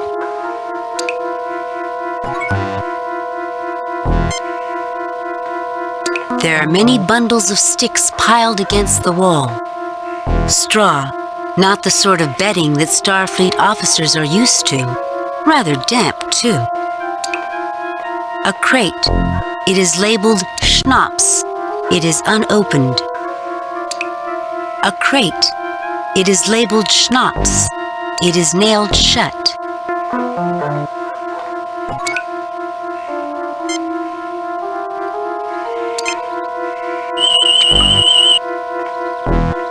These sticks were taken from a pine tree. Given their shape, I would speculate that they are used for kindling.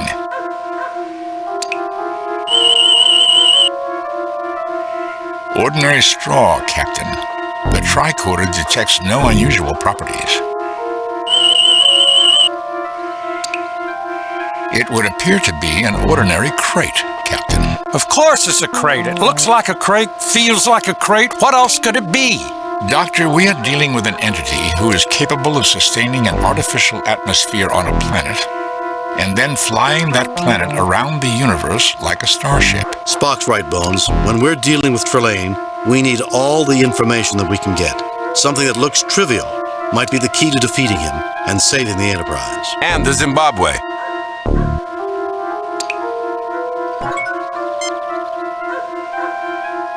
You pick up a stick. You already have a stick. I don't think we'll need it, and we could probably get it somewhere else if we did.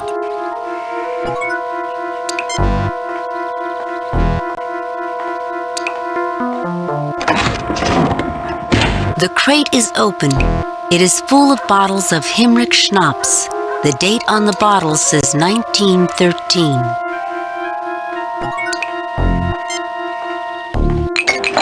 You have taken several bottles of schnapps.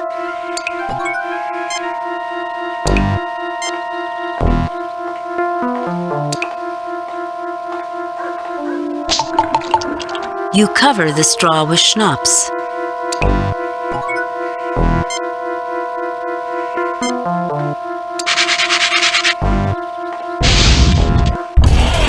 What's going on here? We should leave this building immediately. The proximity of this fire to a large concentration of alcohol puts us at considerable risk. Do you think the Baron cares if you burn to death? Who is this Baron? Don't be a fool, man. If you keep us in here, you'll die too. You have a point, Kirk. Go! I will be following. Our soldier friend seems to have gotten separated from us. I heard some windows breaking on the other side of the building. I assume that was him. The building is structurally sound, Captain. I doubt that it would collapse, but as a precaution, I would not enter it again. Well, where are we, Mr. Spock? Isn't it obvious? In trouble. Do you have a problem, Mr. Ellis? Yes, sir. I have a problem. His name was... The Baron does not appreciate vagrants. Why that?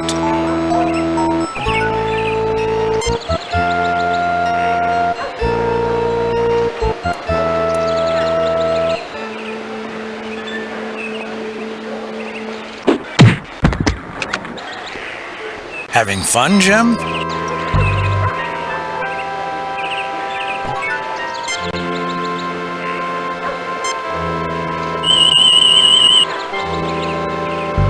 A human, approximately 60 years of age, in poor physical condition. His hip is broken, Jim. He needs our help.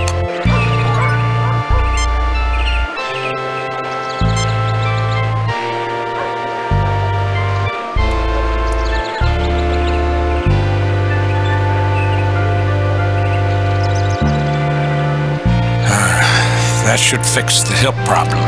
He should rest. Thank goodness Trelane didn't take the tranquilizers from my medkit. He'd probably be too tired to talk much. Thank you for helping me. If only I had something to repay you. You could tell us where we are. You are the American pilot, Lieutenant Colonel Jimmy Kirk, the leader of the famous Enterprise Squadron. Lieutenant Colonel Jimmy?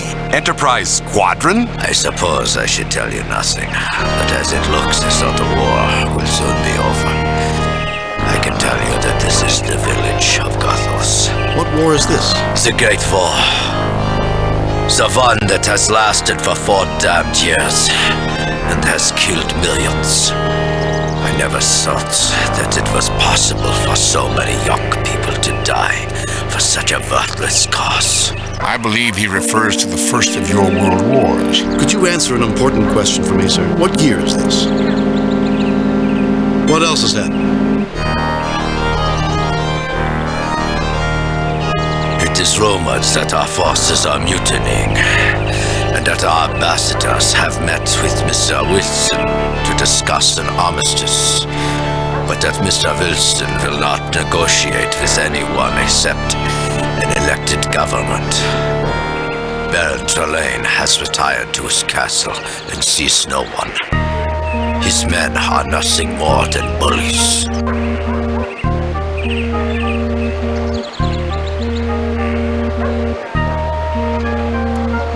I am so tired. I must rest. All right, Commander, you were about to tell us why you're being so hostile. Let's hear your story. Does the name Lieutenant Ralph Garvin sound familiar to you? He was my roommate at the academy and was killed by some blood-sucking cloud while on a landing party under your command. Space is not the safest of environments. I've always done my best to protect my crew, and I've always honored anyone who has lost their life under my command. The Enterprise is routinely assigned to unknown and extremely dangerous sectors. I have always made it a policy to lead landing parties and share the risk with my men. Captain, if I see you do anything that puts us or our escape at risk, you'll regret it. I'm not interested in vendettas. I'm interested in survival. If you have a problem with me, you can wait until everyone's safe. Is that clear, Commander? Yes, sir.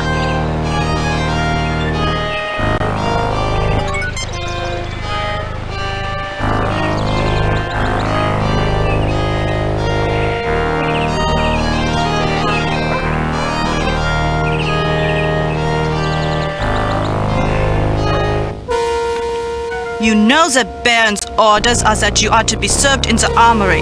You are not to enter this establishment. Everyone knows, Fraulein, that the Baron's orders were never meant to be taken seriously. Even by him. Looks like trouble. Excuse me, but if the lady wants you out, then you should get out.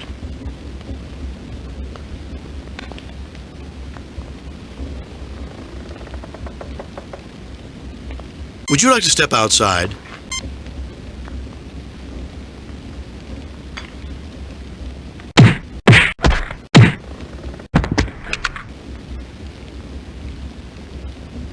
They don't make soldiers like they used to.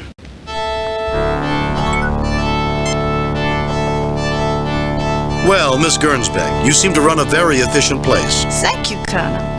Unfortunately, the war does not lend itself to efficiency. But What do you wish to talk about? Why are you calling me a colonel? I know who you are. Lieutenant Colonel Jimmy Kirk, leader of the famed United States Enterprise Squadron that has shot down so many of our pilots, along with Major Spock and Captain Leo McCoy. Captain McCoy? Leo? Excuse me, Gretel, could you answer a question or two for me? I will try, Colonel. What's going on with the war? It has not been going well of late, so we are told that Kaiser Wilhelm will never surrender. I doubt the war will last more than 2 months. What is the date? You have been held prisoner for a long time. It is October 16th, 1918. I'm glad it's coming to an end. I've lost so many friends. I've never felt so alone. You said that the war led to a lack of efficiency. What are you talking about? The soldiers are little more than animals. They do as they please because a band protects them. I must deliver kegs of beer for them every night. It keeps them from having to leave the armory.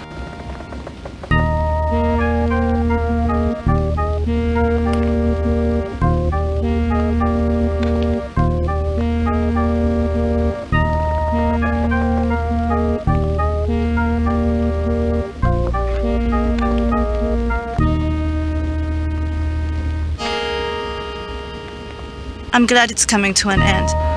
I've lost so many friends. I've never felt so alone. What do you know about Trelane? I know the band despises you and has vowed to kill you if you should ever meet again. Take my advice. Flee Gothos and never return. And how does one flee Gothos? I do not know, else I would have left long ago. The village of Gothos seems to ensnare anyone who comes here. You see, I really work for the French government. I'm a spy. I'm glad it's coming to an end. I've lost so many friends. I've never felt so alone. Spy? I have been here for 2 years. The Western Front is very close, and I send information to France. I'm glad it's coming to an end. I've lost so many friends. I've never felt so alone. Why do these soldiers bother you? The soldiers are little more than animals. They do as they please because a band protects them. I must deliver kegs of beer for them every night. It keeps them from having to leave the armory. I'm glad it's coming to an end. I've lost so many friends. I've never felt so alone. Alone, Fräulein? Perhaps someday, when you have defeated your enemy and this war is finally over, you would come and visit me. I would enjoy spending better times with you. Perhaps, Fräulein.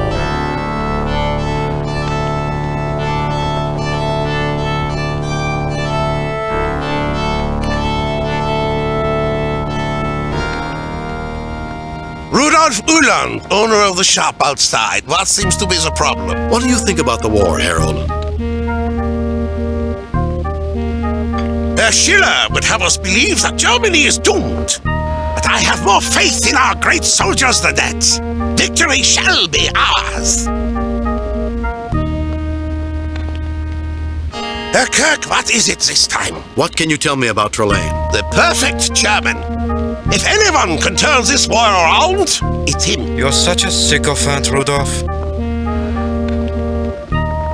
I saw how you handled that foolish brute outside. Quite impressive. I am Schiller, superintendent of the local schools. How may I help you? What do you think of the war? Horrible business. When it started, I thought it would be good for Germany, but it soon became a mess. I hope it will be over soon. If we can settle this thing without harsh negotiations, we can get back to being a civilized nation once again. Herr Kirk, though my position as school superintendent keeps me busy, I'm always glad to help you. What can you tell me about Trelane? A flamboyant man, and the greatest pilot in Germany. If only his soldiers weren't such rabble.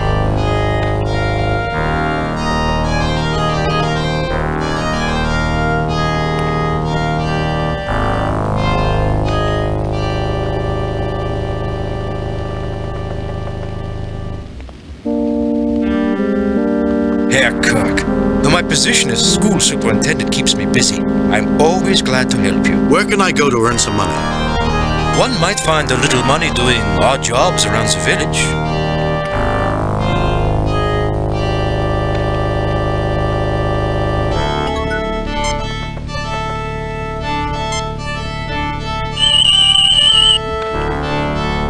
My medical tricorder identifies the substance contained in the keg to be a fermented cereal produced by a malting process. In other words, beer. How come Spock gets to ramble on forever with his explanations without interruptions, and I don't?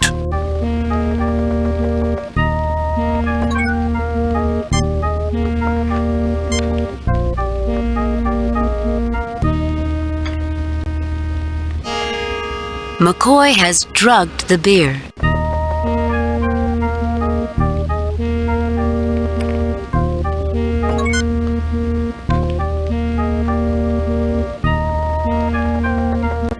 If I didn't know your good luck was only temporary, I'd be quite annoyed. Mr. Full House is complaining.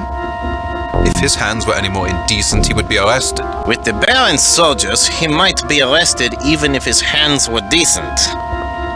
I can't complete a strike to save my life. Or your fortune.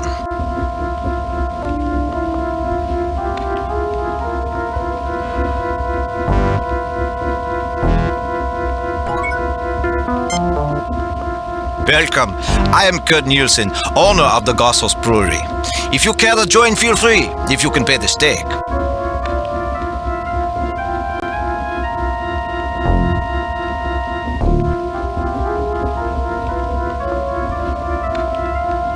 Hello, I am Richard Sondergaard. I publish the local newspaper. It's nice to see someone as famous as you, Lieutenant Colonel. Doesn't it worry you, Herr Sondergaard, that you know an enemy ace is standing next to you? The Baron has given orders for everyone in Gothos to treat you well, Herr Kirk.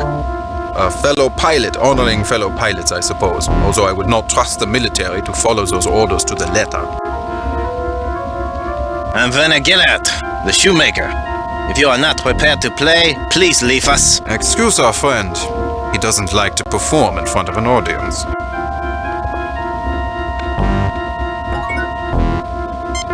Welcome, friends. Can I help you? What can you tell me about the war? My son is in the army. I fear for him constantly. I've tried to convince the commander at the armory to authorize his transfer. I would do nearly anything for that transfer. Welcome, friends. Can I help you? What can you tell me about Trelane? My Herr Kirk, you know the Baron quite well, do you not? I doubt I could tell you anything you do not know. Welcome, friends. Can I help you? What can you tell me? Can you help me get into this poker game?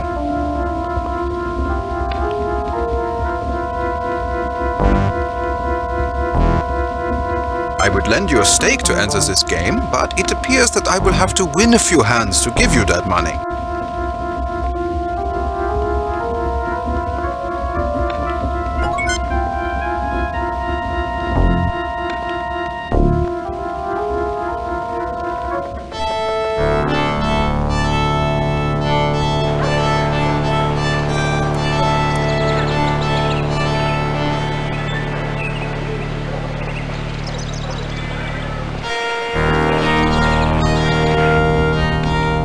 Charming place.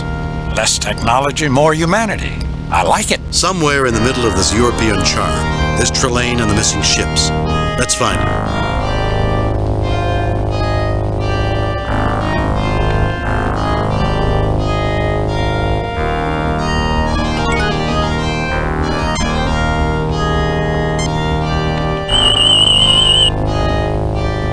The power contained within one of the clocks is off the scale, Captain. It matches with the sensor readings I took of Trelane's triplane on the Enterprise. Theories, Mr. Spock. Captain, the last time we encountered Trelane, he used various items, in particular, a machine hidden behind a mirror as a source for his power. This clock is another one of Trelane's power objects. And if we could find and destroy enough of Trelane's power, the village of Gothos would come apart, and we might find out what happened to the Enterprise. Mr. Spock, continue scanning for power sources.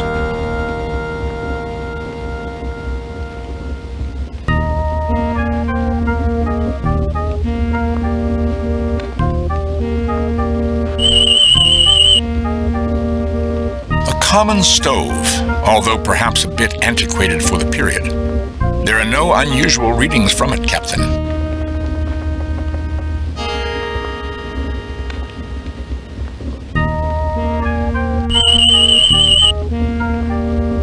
This object is composed of metal and wood. There is nothing unusual about it.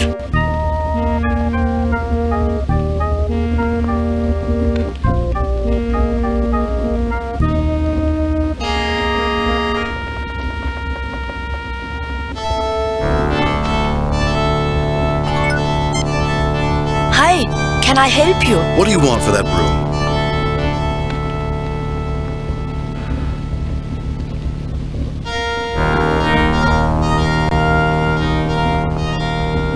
That old thing. I can give it to you now. You can pay me later. I'm sure my boss, Mr. Uland, won't mind.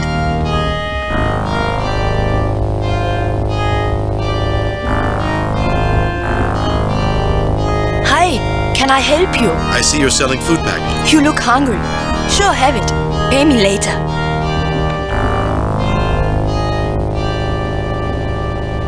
Hi, can I help you? Is that a coil of rope over on the wall? That rope? No one ever buys rope. Go ahead and take it.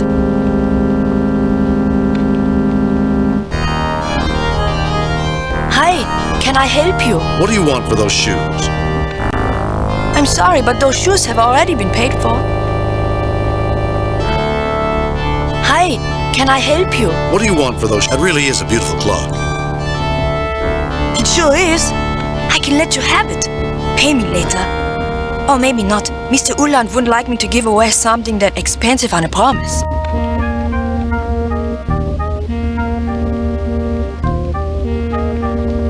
Hi, can I help you? What do you want for those? That really is a... Can you tell me how to make money around here? Sure, have some money. Oh, I don't have any. I wonder why.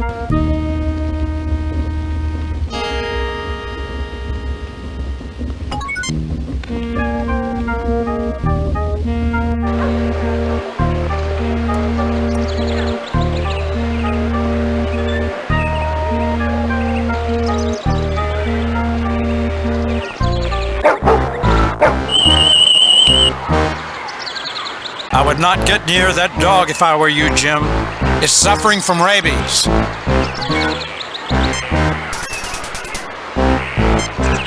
The food package may have more appropriate uses at a later time.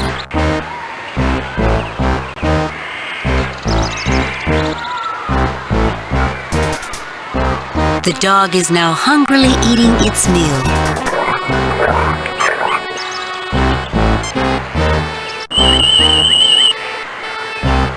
Terran dog suffering from hydrophobia. Can you cure it, Bones? If I can cure Vulcans, I can cure dogs. I need to find some way of getting close to it.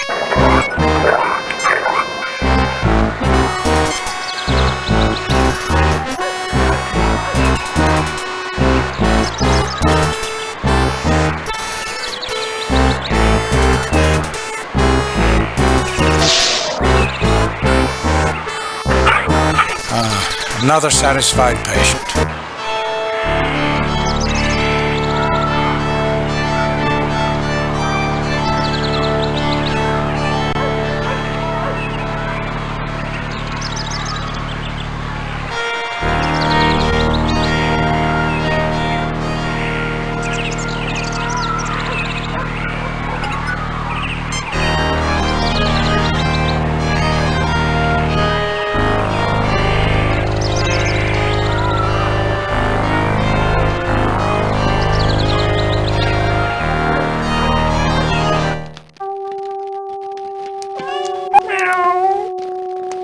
What is it, Klingold? Ah, visitors.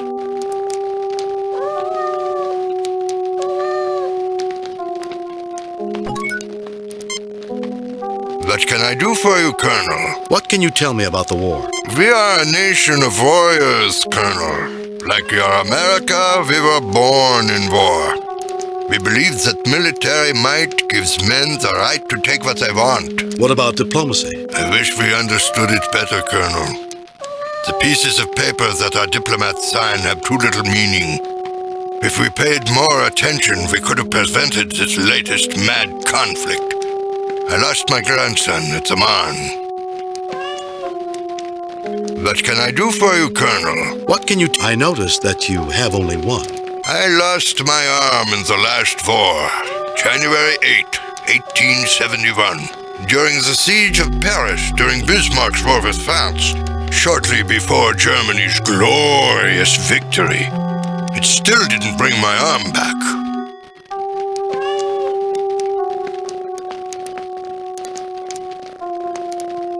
What can I do for you, Colonel? What can you tell me about Trelane? Ah, yes, the glorious Baron. I'm a lowly soldier, retired and alone except for Gringold. I don't think I can tell you anything about him.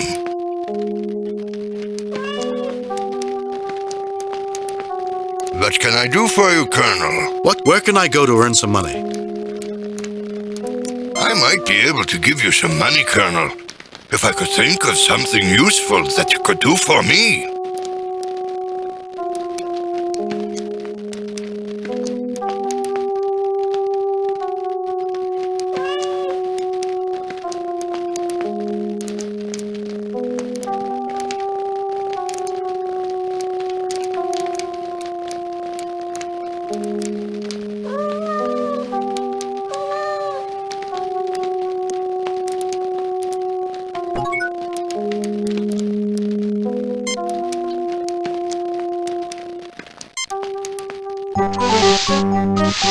Thank you, Colonel. You Americans are very helpful. It's a pity we're at war with you. But wars always end, and today's enemy often becomes tomorrow's friend. Unfortunately, the reverse is often true.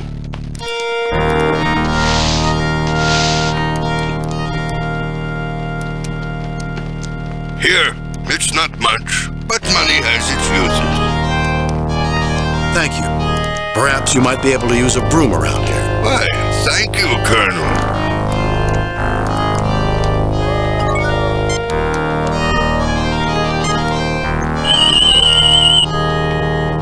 Human male in good physical condition.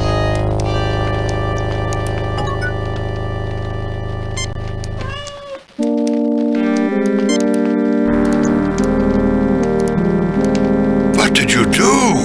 My rheumatism is much better. Nothing, Herr Eckhart.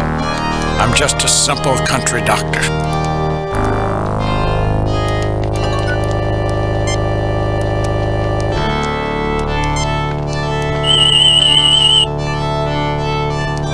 An early 20th century recording device, no longer in working order.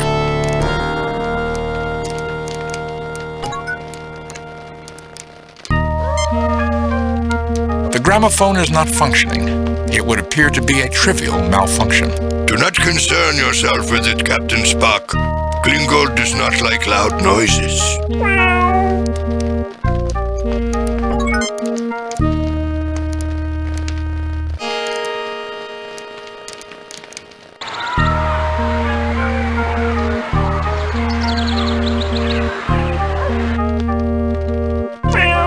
Hello, Gringold.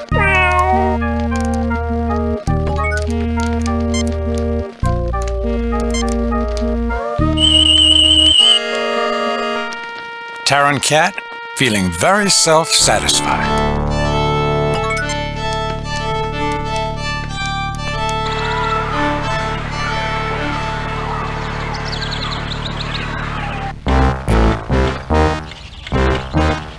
And remember, democracy is weak. It relies on the votes of the foolish masses who are incapable of choosing strong leaders. Constitutional government fosters weakness. The rejection of republicanism is what won the last war for Germany, and it will bring us victory over these stupid Americans. That's not what they told us at the Academy. Boys and girls, let me introduce you to an example of inferior Republican stock. Lieutenant Colonel Jimmy Kirk. Tell us, Kirk, how can you defend the ludicrous American system? I see no reason to defend anything, Captain. These children are, in spite of your efforts to indoctrinate them, quite capable of growing up to become adults who will make up their own minds. Why don't we put it up to a vote? You have a choice between a system that gives you leaders who will oppress you for life, or a system which, imperfect though it may be, allows you to influence your leaders and gives you a chance to bring them to account. All in favor of Hauptmann's system, say aye. Aye! All in favor of my system, say aye. Aye! It appears that they don't want what you offer them, Hauptmann. I will not tolerate such insults. The Baron will make you all pay.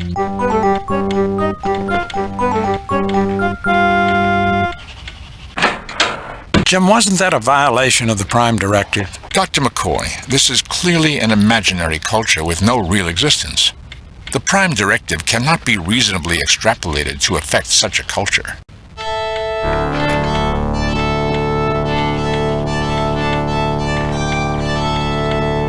Herr Kirk, can I help you? Yes, I'd like to ask a question. What do you think about the war?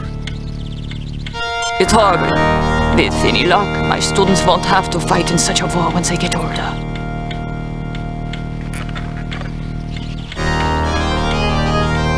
Herr Kirk, can I help you? Yes, I'd like to ask a question. What do you think of... What can you tell me about Trelane? Ah, the Baron. Such a charming man. If all the military and Gothos were like him, it would be a better place to live. Herr Kirk, can I help you? Yes, I'd like to ask a question. What can you... These children are something, aren't they? They are a little rambunctious, aren't they? Herr Kirk, can I help you? Yes, I'd like to ask a question. What do you think? What... These children... I didn't realize they let mad dogs teach children. He's a rather enthusiastic officer. Herr Kirk, can I help you? Yes, I'd like to ask a question. What do you think about the war? I didn't realize they let mad... What do you think about the war? What can you tell... What do you... I didn't realize... What do you think about the war? It's horrible. With any luck, my students won't have to fight in such a war once they get older.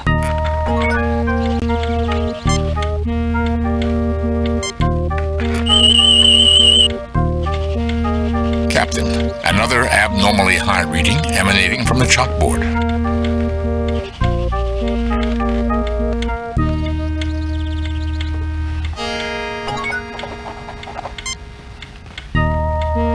Herr Kirk, can I help you? Yes, I'd like to ask a question. What do you think about the war? You know, I've heard that chalkboards can be very dangerous to children. The chalk is very bad for the lungs. Maybe I should remove it.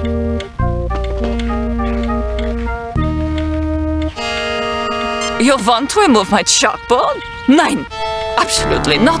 I wouldn't consider it unless you gave me a letter from the superintendent telling me to do this.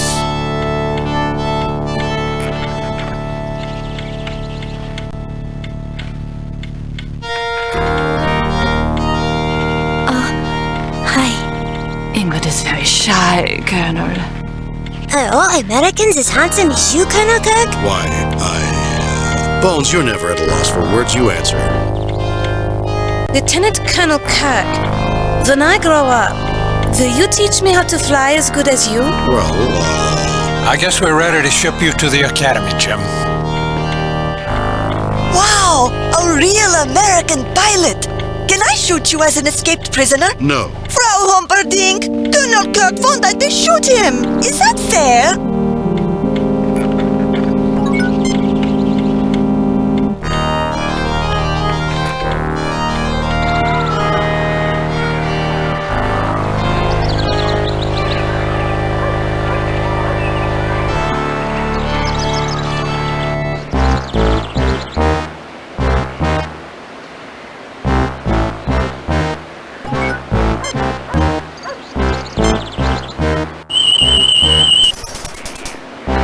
Human male unconscious. Human male unconscious.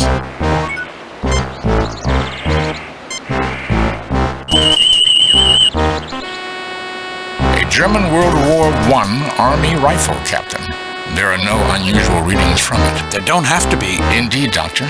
By this period, firearms were extremely efficient and deadly. The tricorder scan indicates that the safe contains trinitrotoluene, commonly referred to as TNT. I suppose it might be an acid. Can you get it? My tricorder indicates the lock is atypical for the period. I would require the exact combination.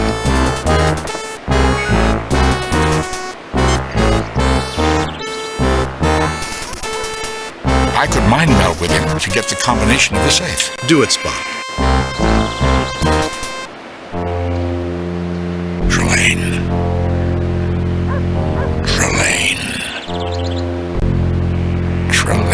Trelane. Spock, snap out of it. He is not paying attention to me. Run away. The combination, Spock. Concentrate on the combination. Kirk. I must have revenge on Kirk. Every great man has his enemy. Nothing could be more fun than revenge. The sensation to end all sensations. Spock! I am back, Captain. I was able to mind meld with Trelane to an extent through his replications. These men are the crew of the Shinobi, the original freighter that Trelane captured. Their thoughts have been altered by Trelane. Where is the Enterprise, Spock? Or the Zimbabwe. I received the impression that Trelane is holding them prisoner. I also got the combination for the safe. Right 43, left 18, right 29, pull.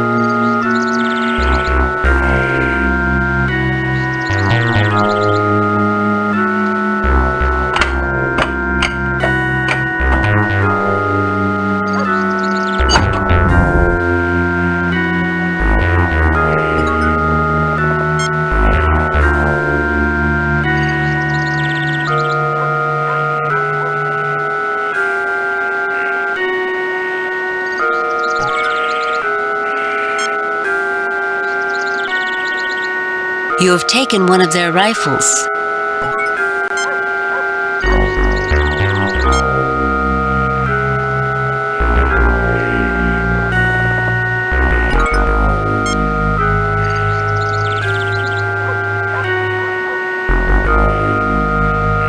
I have a bad feeling about this.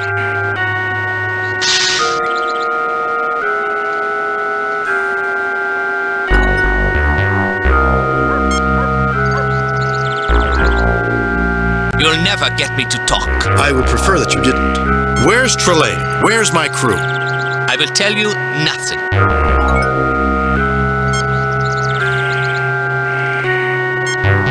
You presume to threaten me, Colonel? I want you to sign transfer papers for Sundergaard's son. Send him away from the front. How typical of the press. Not too willing to sacrifice for the good of the nation. Untie me, and I shall sign papers to take this little coward away from his dude.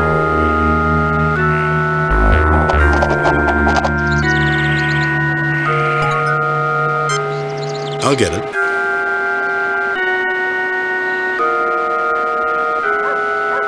You have taken the signed transfer papers.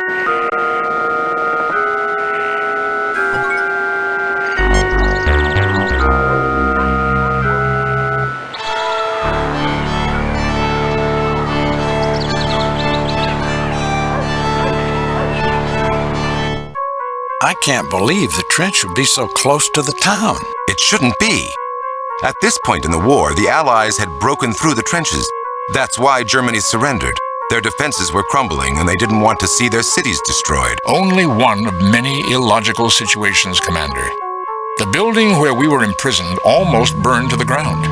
But no other building was touched, and no one seemed concerned about the fire. What else? The fact that everyone seems to recognize us, yet the military does not try to intercept us. The building signs in English instead of German. There is much here that is not what it seems.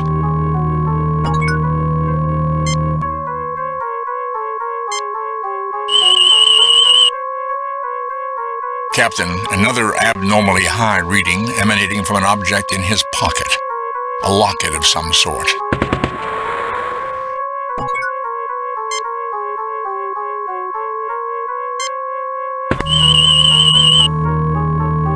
Young human male, life signs failing. Suffering from internal bleeding and shock.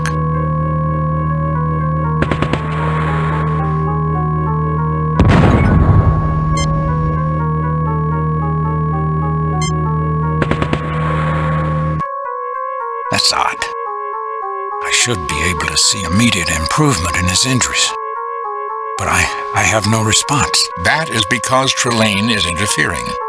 This man is meant to be a dying soldier, whose presence provides drama for Trelane's production. He'll die. Logic suggests that Trelane will not allow him to die, except for dramatic effect.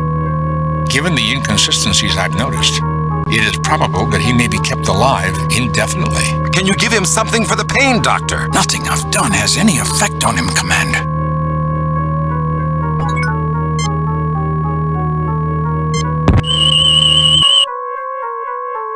The tricorder detects nothing unusual.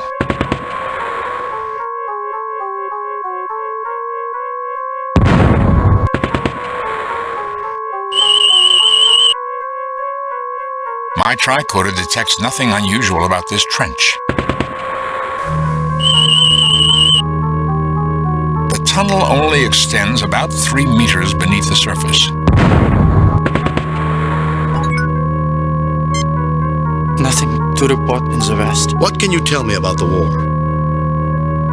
I am a sentry. The others are dead.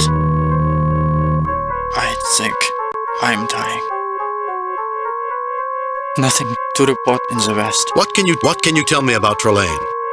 I like to watch the airplanes fly overhead. The enemy watches them too, and I know we'll have a few minutes of peace. Nothing to report in the west. What can you about your locket? You want my locket? But that's the only reminder of my girl. I'd rather lose my arm. We need it very badly. If we do something for you, would you give it to us? I have a letter to my girl. If you see that it is delivered, I'll give you my locket.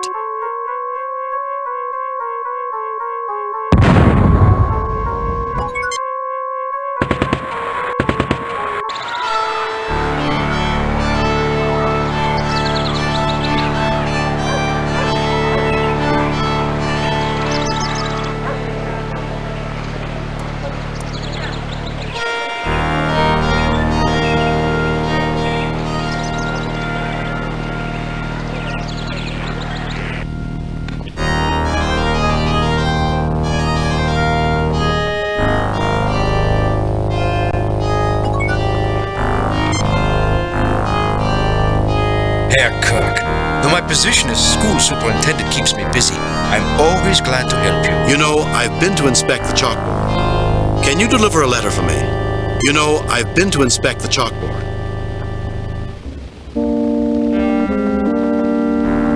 Can you deliver a letter for me?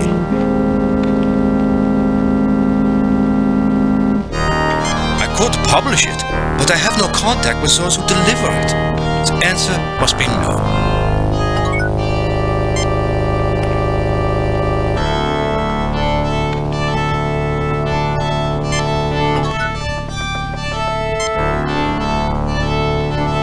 These transfer papers will enable an enlisted man to retire from the trenches, perhaps saving his life.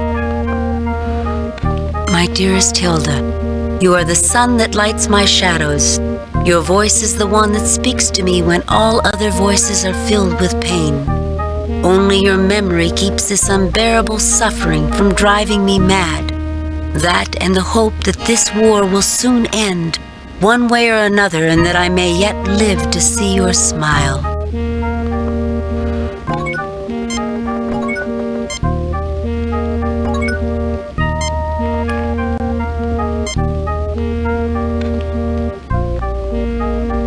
Thank you, Captain. I will see that it is delivered.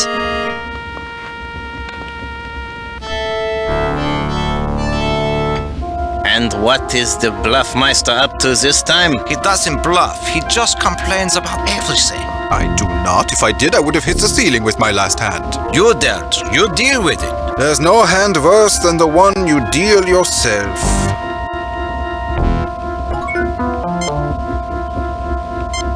Thank you, Lieutenant Colonel. I cannot express my gratitude. If there is anything I can do for you, please let me know. Welcome, friends. Can I help you? What can you tell me about I need you to spread a rumor about a chalkboard. You say you need me to convince Herr Schiller to give you the kindergarten blackboard. I will do anything for the man who got the commander to issue a transfer for my son.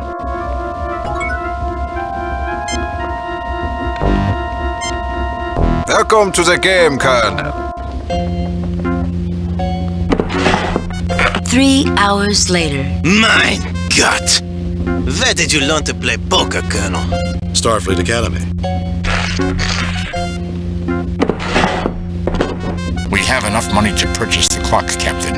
I suggest we do so without delay.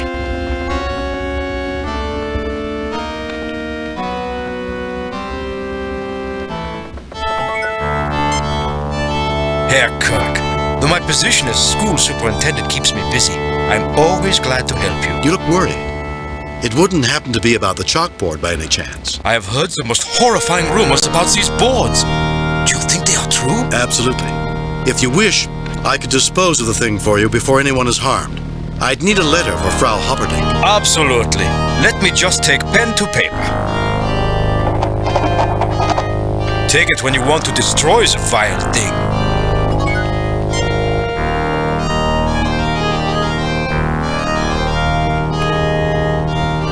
You pick up the piece of paper.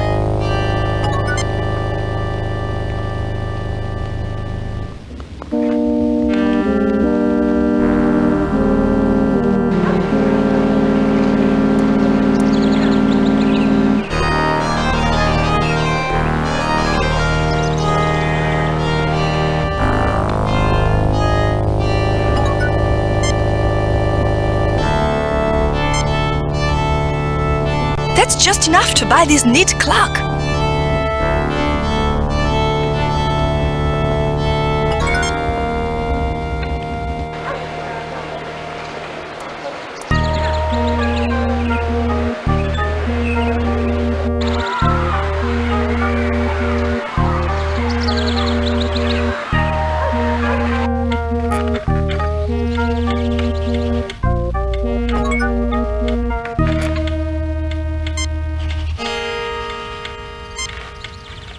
Well, if the superintendent says you must take it, you must.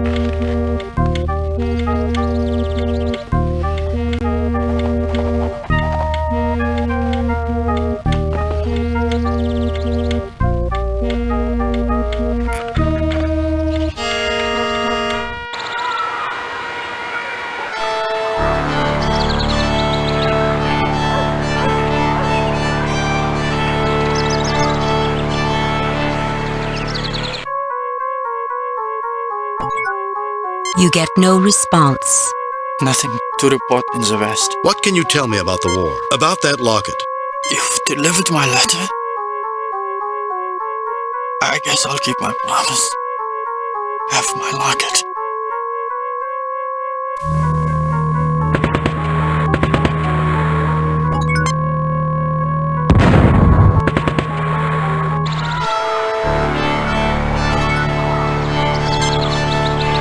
Just think of it, Captain. Only one security officer for you on this mission.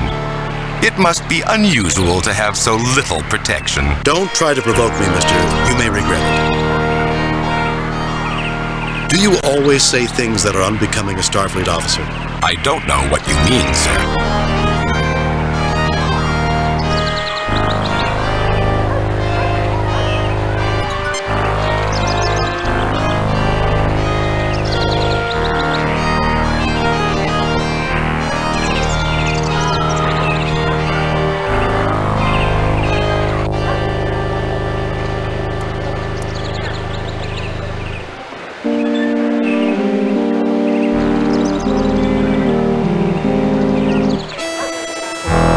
There it is, the triplane that shot down the Enterprise. Why don't you start it up and fly off in a blaze of glory?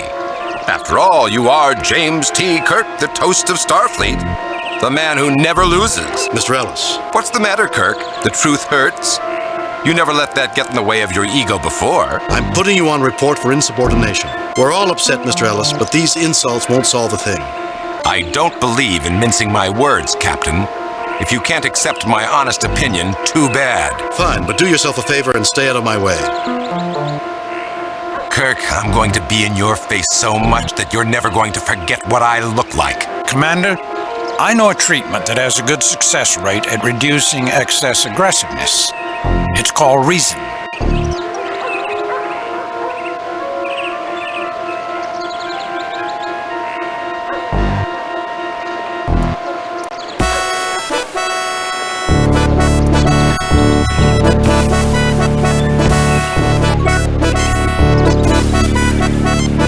supposed to use this on people.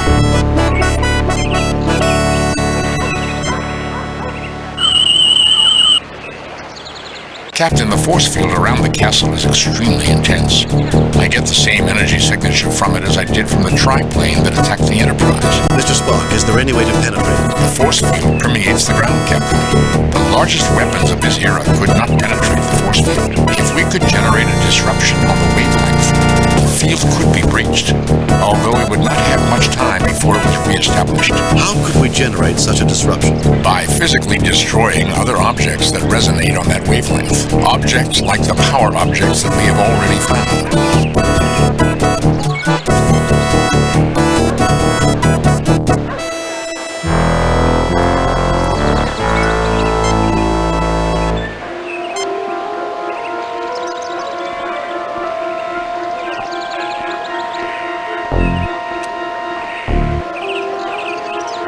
You put the locket in the triplane.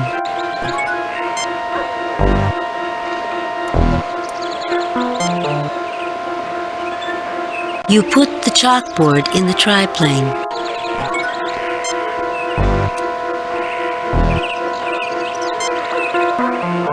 You put the clock in the triplane. Affirmative, Captain.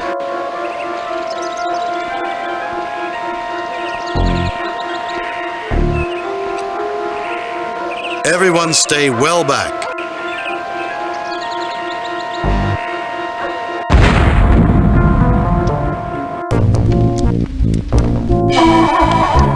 I suppose I should be angry at you, Captain, with your act of vandalism against my beautiful aircraft. But then, barbarians will be barbarians. There's only one barbarian in the room, Trelane, and I'm looking at him right now. Release my ship, Trelane. My ship? My ship? It's always your ship, your crew. Don't you have anything else to think about? Conquests of your enemies and the fair sex. Restore the ships you've stolen and return them unharmed. You're in no position to make demands. I am the Baron of Gothas, the most renowned aristocrat in this part of Germany. This farcical, wildly inaccurate fantasy of yours. And you are my prisoner, a mere Lieutenant Colonel Jimmy Kirk. And I will do with you whatever I want.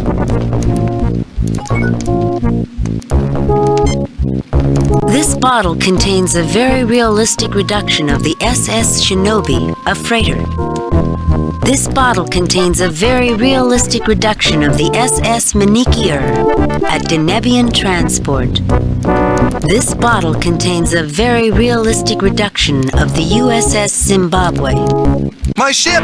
Bring it back or I'll... This one's even more savage than the last one of your officers who made the same mistake. My compliments, Captain, on having such a spirited crew. Truly a testament to your fine leadership. Release him, Trelane. He's done you no harm. Take me in his place. Ah, the gallant Captain, intervening on behalf of one who despises him. Don't worry about him, Captain. Worry about yourself. I suppose I should thank you, Captain. Later, Commander. Jim, is that what I think it is? It is the Enterprise, Doctor. It is functioning normally, aside from being trapped. The crew are alive and well. My latest hobby, gentlemen, putting warships in bottles, celebrating the grand martial heritage of your species.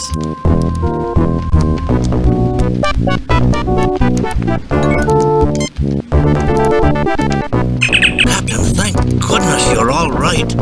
We've been stuck in a place on minimal life support, and every time we fix our communication systems, it goes offline again.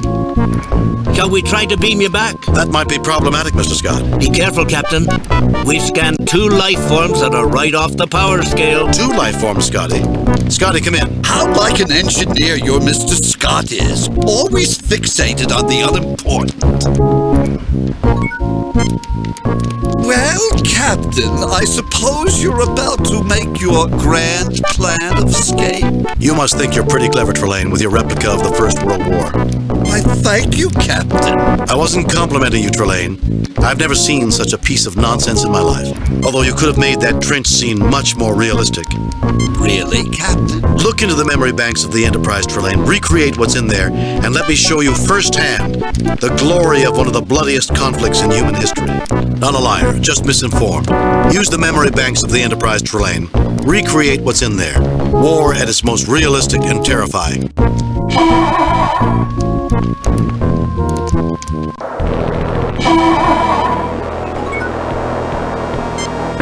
Captain Kirk, I hope you had a good reason for dragging me out in the mud in the middle of the rain. Look around you, Trelane. Is this glory? Is this valor? Smell the stench of death. While knights fought in the sky, millions died in the mud. Diseased, starving, mutilated. Is this the sort of game you want to play, Trelane? But these people lost, Kirk. Shame and suffering is supposed to befall the losers in war. These were the winners, Trelane. If you have any real courage, Trelane, if you want to experience real warfare, put yourself in their place. No powers, no titles. Experience the glory of war firsthand, like these men did. But aren't you inferiors supposed to die like that? Aren't you supposed to throw your lives away in futile wars? Or die as meaningless non-entities? Dying a useless death without glory? No one is useless, Trelane, and no one wants to throw away their life in a futile war. We've changed, Trelane. We've grown up. It's time you did too. You're no fun anymore, Kirk. No fun at all. You're preachy just like them. Anything I'm interested in is always wrong. Release my... Trelane, look around you. Does this look right to you? But I didn't cause this, Kirk.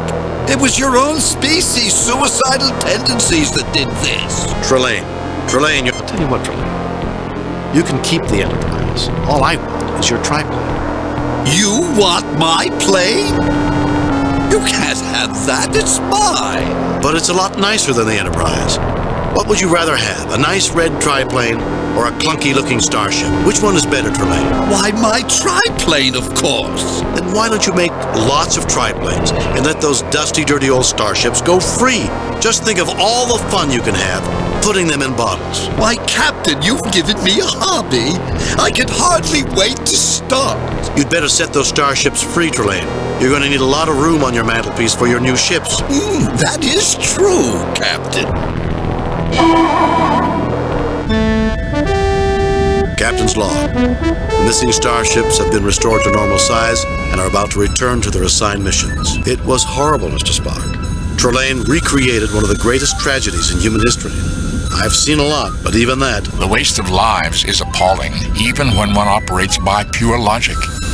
When one considers what those millions of lives that were lost might have done for humanity had the war never taken place. Well, now that we've taken care of business... Ow! I'll have to see Dr. McCoy about my shoulder. Something happened, Captain? Mr. Ellis and I. I see. Are your differences settled? I'm afraid not, Mr. Spock. We each won a game of zero-G squash, but I'm afraid he was called back to the Zimbabwe before we could have a rubber match. I think I dislocated my shoulder with a rather wild swing in the second game. Then logic suggests that your injury would have caused you to lose the match. I suppose so. He's a good player and a good officer. I'm putting in a request to bring him on the Enterprise. That should be fascinating. Hello, Captain. I'm Captain Gernsbeck of the Shinobi. I thought I would thank you personally before we left for Cephas 5. A pleasure to meet you, Captain. Have we met before, Captain? There's something familiar. Perhaps we did, on some other planet, in some other star system, sometime long ago. Message from Starfleet Command. On screen. I have reviewed your report from your recent assignment, Captain, and have a few comments. I am very pleased with your performance. It was a perfect mission, Jim. Your reputation as Starfleet's best starship captain is secure.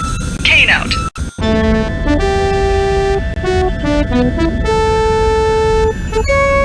Captain's log. While exploring an uncharted star system in the Deneb sector, we received what we think is a message from a distress beacon on Onias 2. We're en route to investigate.